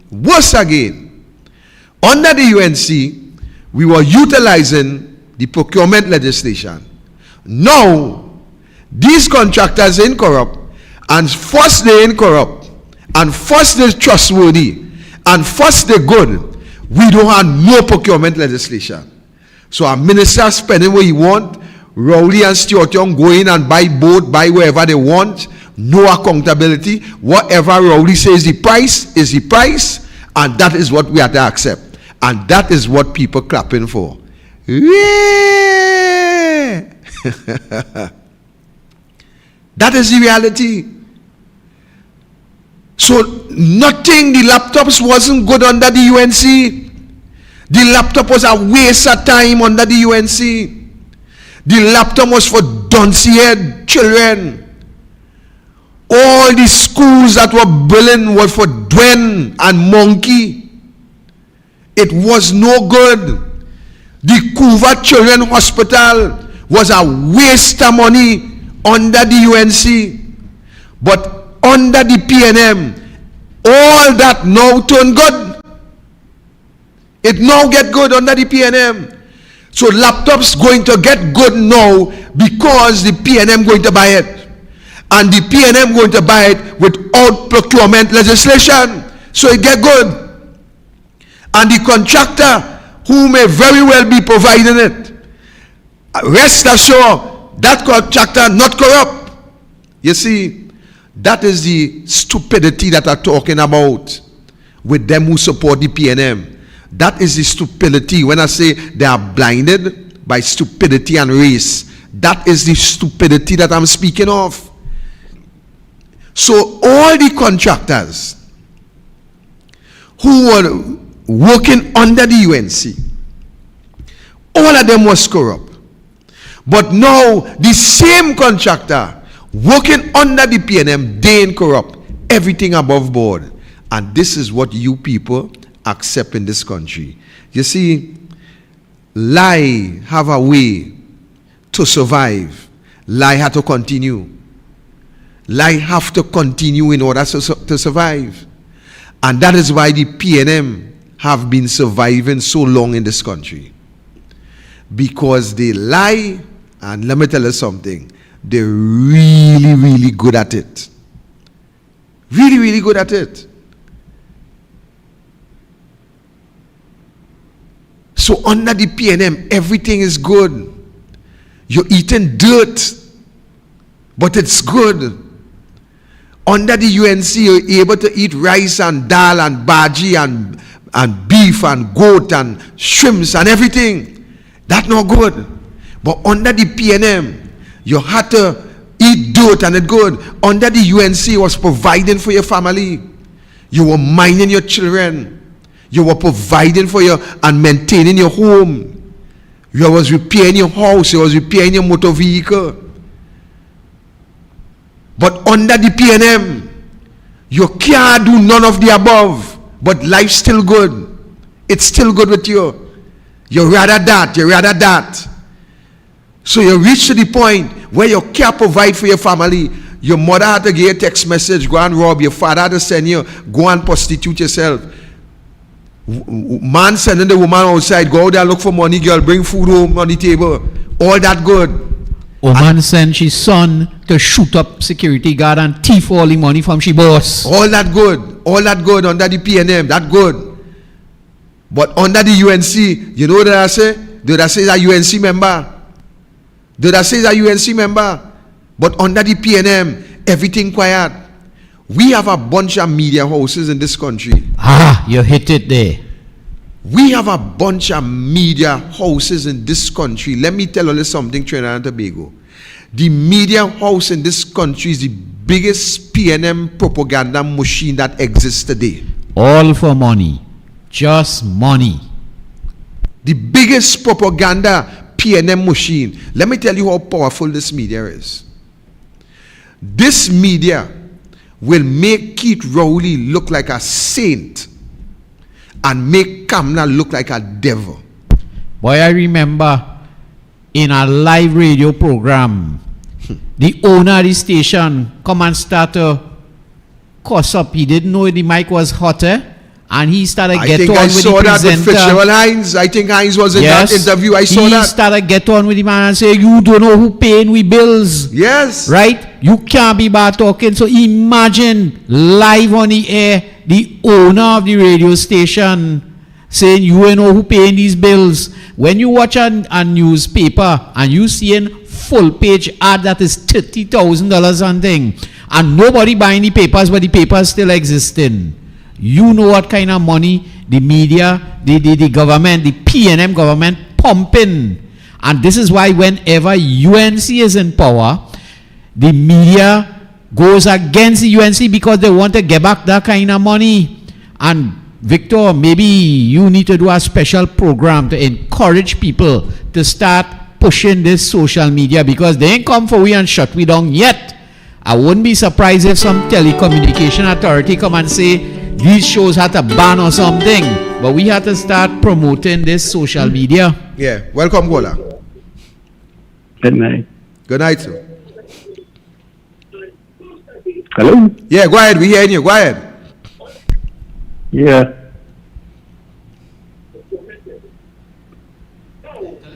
Yeah, go ahead. We hearing you. You go ahead. Make your contribution.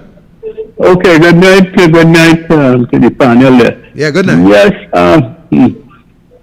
I think that the education system under this present regime is designed to keep black people, young black people, at a disadvantage in society, so that they will be able to govern and do what they want. And when the time comes, the same people under the same education system will come back and vote for them. So the more they could keep them dumb, it will be better for them. So that is how it is at the moment. You have a wonderful night. Thank you, Kola. Cut him off the Archie. Let me tell you something, and that Kola is so correct. When Kamla Prasad Bisesa was in government, the education sector was on a high, and the records will show that. The records will show you the percentage of passes. The records will show you the way in which the children were able to elevate. Education under the leader was of utmost importance. It was Tim Gopi Singh, I believe Fazal Karim was also a part of the structure. And what they had done was to maximize the opportunities to allow learning from every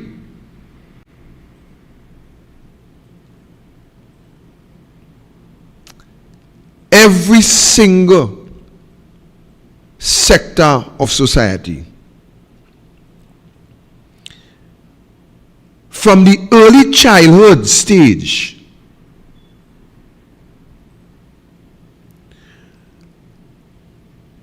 not only was these systems put in place, but backup systems were also in place to aid the child. Not only guidance officers, but there was also a medical team that was attached. Social welfare was attached. Health was attached. And there was a holistic plan. There were also remedial teachers. Correct. There was IT technicians. All these were attached. It was a big system in place, and systematically this government just weaned the education system but off. before you go to this government, all these things were put in place for a reason. And the reason that these things were in place, it was to bring the best out of the children and to aid those who were not so academically strong. It was to aid them so that to the end of the day, these children would have been able. Welcome, caller. Good night, Mr. Robert. Good night.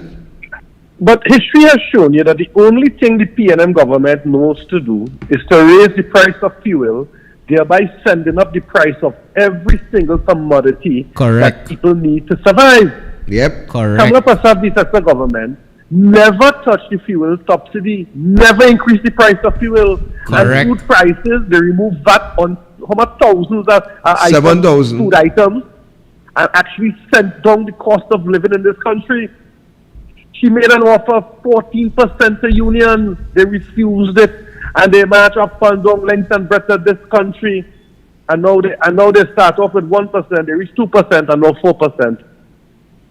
So, in truth and in fact, this is something like the Stockholm syndrome, where people begin to worship the oppressor to the extent that they can't live without that oppression.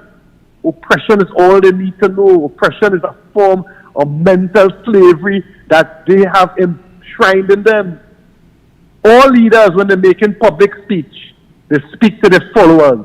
And when Rowley said the people of Trinidad and Tobago are stupid, he was talking to his followers. He was telling his followers that you all are stupid. And let us never forget, they are a cancer in this society. A cancer that must be eradicated somehow or the other.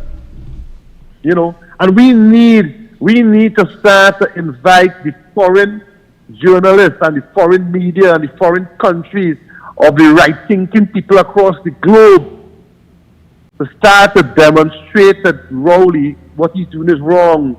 Maybe we could ask Mia Motley to represent us internationally and speak the truth about what's really taking place in this country. You're raising the price of fuel and thereby raising the price of every single commodity. Every single commodity. People can't survive. And it's high-class stupidness. For what? A tyrant? A Idi Amin, reincarnated Idi Amin? That's what we have? Thank you, Mr. Robert. Thank you, sir. And that is the situation. So all this was done by Kamala Prasad Bisesa. And this was done across the board. This wasn't done for the Indian children. It wasn't for the African children. It was for everybody. It was across the board. Welcome, caller. Good night again, Mr. Roberts. Good night again. You know, this is one of my favorite topics talking about Dr. Gopi Singh and all he did for education with Mrs. Prasad Bises's guidance. Dr. Gopi Mrs. Prasad Bises's government won the Mumbai Award for education. She was complimented by Hillary Clinton for her universal education, seamless education. She was also complimented by Mr. Ban Ki-moon for her social welfare program, which she implemented. How many awards did Gatsby Dolly or Anthony Garcia receive? Absolutely none, because they crushed the education system. They did nothing for the children of this country. Nobody can even boast about having anything under this government. As you rightly said just now, Fazil Karim had the tertiary education. He had the drilling school, the welding school, the aviation. How many different programs they had, the nursing school and things. Every week you would hear Fazil Karim on the ground report, coming and begging the young men and them, get off the pavement, stop lining by the corner, come and get into something. Right? They had this program for them, all who could do like plumbing or welding or whatever, come and get certified to get better paying jobs. Yeah. Just keep rolling and destroyed all of that. Today, 7 years later, are we hearing anything from this government encouraging the young men and them to come and do something? Come, get off these streets, come and do something. There's not a single program for them. Yesterday, when Julie John started that factory program, to fill out the plant and so on, all they went and destroyed the crops on them and laughed at the people. Just the same way they laughed at Mrs. Prasad Bisesa and the diversification program. They laughed at her with the boardwalk, the aquatic center and everything. Even when the 2020 election, when she had the blue, the green and the silver programs, right? Rowley laughed at it. He said the only blue thing she knows is blue vodka. And as soon as Mia Motley was sworn in, not this time, the last time, the first time, she started talking about the same thing, the blue, green and the silver program. And all the other Caribbean countries were speaking about it, but not as black that we have here. He destroyed everything, and there's nothing that he's doing to bring back this country on an even keel. Thanks a lot again, and have a good night. Thank you, Ms. Santa Cruz. Kandeach. And Ms. Santa Cruz is so right. And the last thing that he is now destroying is the young people of this country. That is what this government, this Keith Rowley administration, they are destroying the fabric of this society. And when you hear you're cut and you're closed and you refuse to finish the schools and don't open the university and cut all the programs, all the gate, the MIC and all that, the end result is just what you're seeing actually on the screen here. That is the end result of all that the PNM government is doing to this country. It will be guns, it will be more guns, it will be crime, it will be more crime, it will be heartache, and it will be pain. That is what it's going to be. And my admonition to you, the people of this country, is to please get up before it's too late. That is my admonition. Wake up before it's too late, because I am saying to you tonight, it ain't going to get better under Keith Rowley. It would only get worse. You have lost over 4,000 people, which is equivalent to one of the massive bombs that Russia have. You have lost those, your loved ones, by a bunch of incompetents who tell you number one in the world, and you rejoice, you feel happy. You understand? Watch the screen. You have lost 4,000. Take it. I will come back here. Welcome, caller. A bunch of incompetents tell you number one in the world, Go ahead, caller. Go ahead, caller. Good night, sir. Yeah, good night. Trying to be educated here tonight. In the this COVID pandemic that came across, did Trinidad and Tobago ever get any money or any help from the United States or anywhere in the world? Yes, sir, we have received cash. If there is money that they receive, could the government give account as to where the money is or how much money they spend for people or anybody get any grants and stuff like this? Well, when you ask for accountability, all the Prime Minister will tell you is that they spend the money on COVID. You hear me there? Yes, I'm here. Right. All they will tell you is that they spend the money on COVID. That is all the accountability you're getting. Yeah, the whole problem is that people didn't get any grants and stuff like that, and so much people died. You know? Yeah. And they should be held accountable for this and show to the population where the money is. Correct. Right? And you do a good job, man. You keep doing a good job. I always listen to you, whether I'm inside or outside. Okay, thank you. Thank you. Thank you. Yes, good point, caller. And this is why Dr. Tim Gopi Singh continuously call for a commission of inquiry.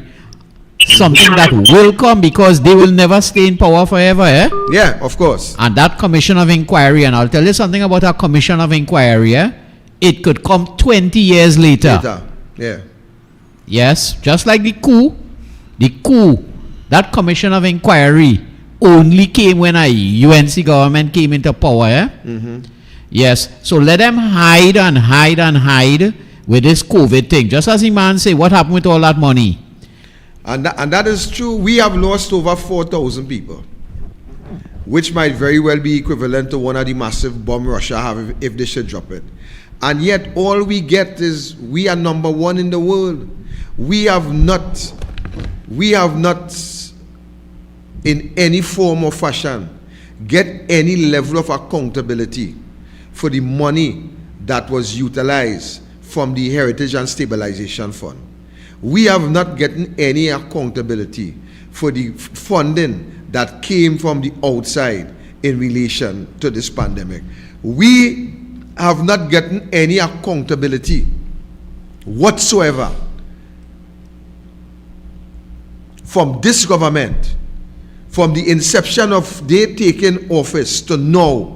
No accountability. Whatever Keith Rowley say to you, you take that as gospel. You clap, you rant, you rave, and you believe that all is well. But I will tell you something, I will tell you something here today. And what I will tell you today is that, as actually rightly say, what in the night will come today. Welcome, caller. How are you, sir? Yes, sir. Good night. I'm calling from Canada. Yeah, go ahead. I'd like to speak to Mr. Victor Roberts, please. Speak in. Go ahead. If you're speaking, who's speaking on telephone, on television? Go ahead, Mr. Knight Paul. We hearing you. You go ahead. Make your contribution. How is Jeffrey, boy? I haven't seen him. Go ahead. How is Jeffrey? Well, Jeffrey should be all right. All right. I don't see him anymore on the screen. I haven't seen him for a while too. Yeah. Anyways, what is happening right now in Trinidad is that there's a election coming up. Now he's waking up to show the people he's doing something for them, so he can collect votes. People will forget what he didn't do for the past 7 years. Correct. Another thing is this, which I want to find out which ask him on. You can ask him on screen. which medical school he went to, or college, to earn a doctorate in front of his name. I don't think he is. He's not a doctor at all. You see him with Dr. Eric Williams. He was a historian. He was a history professor. All right. I'm 83 years old, and I remember all of this. And the same with Rudy, he just copied Eric Williams' title. He's a, what you call a geologist, right? Where did he get the doctorate from? Somebody should ask him that publicly and see what he has to say. Right. Right? And the right man to reason is Victor Roberts or Anil. You know, I am living here in this country for the past 51 years. Okay. I left it in 1971. I left Trinidad in 1971. I used to live in the U.S. Virgin Islands before that.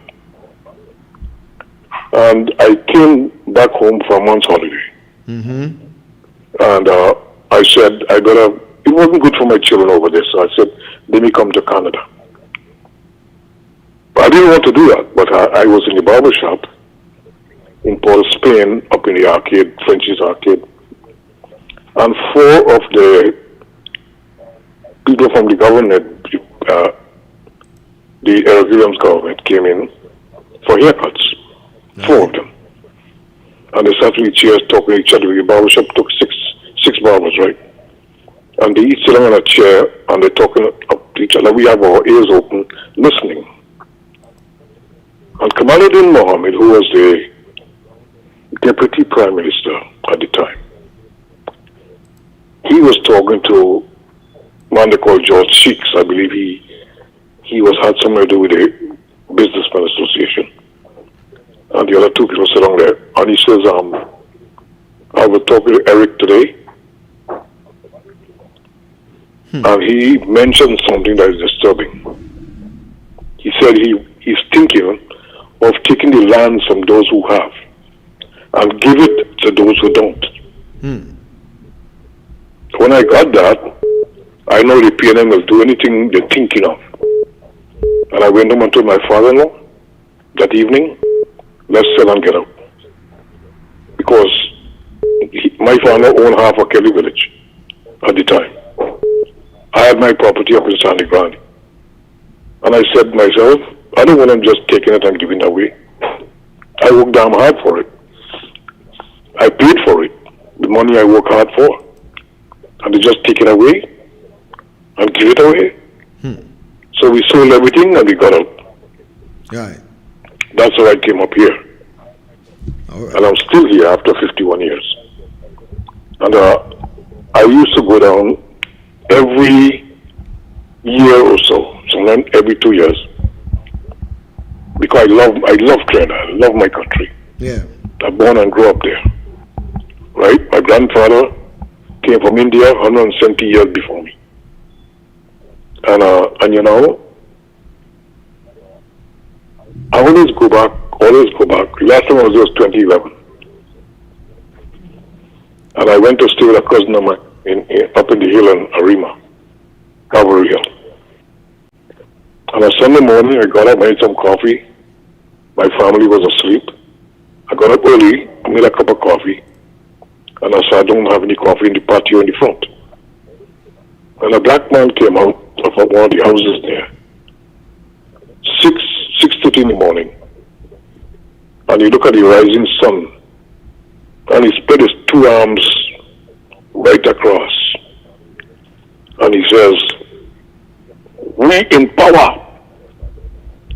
We have power.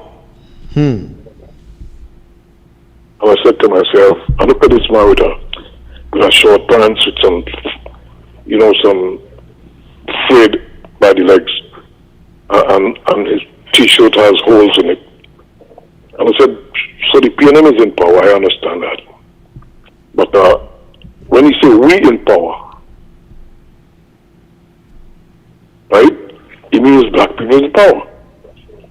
And I'm saying to myself, this man say you have power. You don't have a good pants to wear. What is wrong with these people? Are they brainwashed or something? You know, I believe that when somebody was born stupid, they can't help it. You gotta pity them. But they were born that way.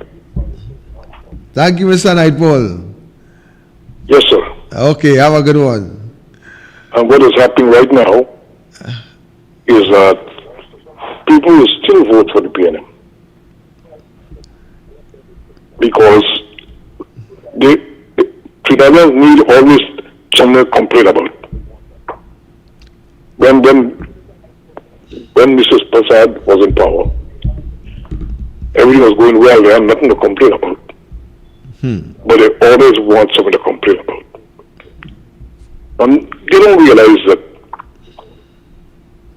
you take out somebody and you take somebody else for 5 years. And if it does not work, you go back to the old thing that you had, the misery that you had, like they're having right now. If they put Mr. Prasad right now and for the next 5 years, if things doesn't work, they will always put back the PNM and suffer again. No big thing. What's your name, my friend? Thank you, sir. Hello? Hello? Hi, Touch. Hello? All right, thank you. I like the part when he say the man say we in power. And he say you want to know what's wrong with him because he even have one of good pants. And while it may sound like a joke, that is really the reality of things. That is really the reality of things. We say we in power. And that's a correct illustration. But guess what? We can't even wear our good pants. And that is what we have take in this country for good governance. You see, good governance must be about developing your people. Good governance must be about developing the way of life in your country. Good governance have to be equity. Good governance must be prosperity. But in this country, we consider this government to govern good simply because we don't understand what good governance is all about. I think we'll have to leave it there. Remember to stay tuned tomorrow, douglAR Politics Arch. Yes. Remember to stay tuned tomorrow, and Roberts will be here with douglAR Politics 7:30 p.m. sharp. We have anything on Thursday? Thursday, we having a live from Mayaro. Right. Rushton Parry, MP Rushton Parry is having a legacy program where he's honoring some of the sons of the soil of Mayaro. So we'll be bringing that live on Thursday, and on Friday, you will be back here. On Saturday, it would be douglAR Politics again, and Sunday, press conference. Every day for the week. Right, so there you have it, folks. Remember to tune in tomorrow, please God, for douglAR Politics. Thanks for viewing us. Thanks for tuning in. Thanks for your comments and your contribution. Remember to stay safe out there. It's a real jungle right now. A matter of fact, we reach the point that if you don't have to go out, just don't go out. But you're not even safe in your own homes right now. So let us stand and unite, and let us get rid of this government, demand the resignation of this government, so that at the end of the day, people can be safe once more, and the youths will have opportunities as we go forward. So stay blessed, stay safe. Victor Roberts saying good night. We out. A code, a mafiosi code. We keep each other's secret. It's only when you break rank, you go there and expose us, and for that, we're going to kill you politically. It's the core of the Cosa Nostra. As long as we stay together, we will survive together. And we agree not to breach the code of secrecy. I want to tell you something. I'm from Mason Hall in Tobago. Mason Hall very close to Liquor 2. The last time I was put out of anywhere for anything, the person who put me out regretted it.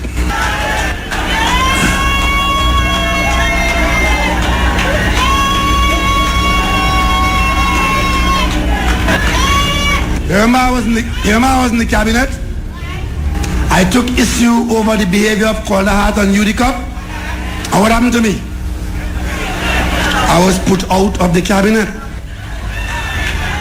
The person who put me out regretted it. Every road to be built in this country has to be built by the government. Every school, every health center, every this, every that. Because in this country, for the last generation or two, we've grown up on the government. Well, you better begin to be weaned off the government, because the government's shoulder cannot carry the burden anymore. Where we differ from the current approach is that the PNM considers the government's laptop caper to be doomed to failure, wasteful, and possibly counterproductive. The provision of laptops to entry-level students, while seniors largely have no access or very little access, is downright foolhardy. It is logistically burdensome on students and parents. It puts some students at risk. It is overly expensive, and we are not convinced that the action flows from any well-thought-out policy, but from the need to produce goodies for an election campaign when you think that the more you give, the more votes you will get. The price of fuel by 15%. I then realized that was not enough. I came back again in April, and I raised it again by 15%. And I came back again just a few weeks ago and raised it by another 15%. They haven't rioted yet. So I might raise it by another 15% in April of next year.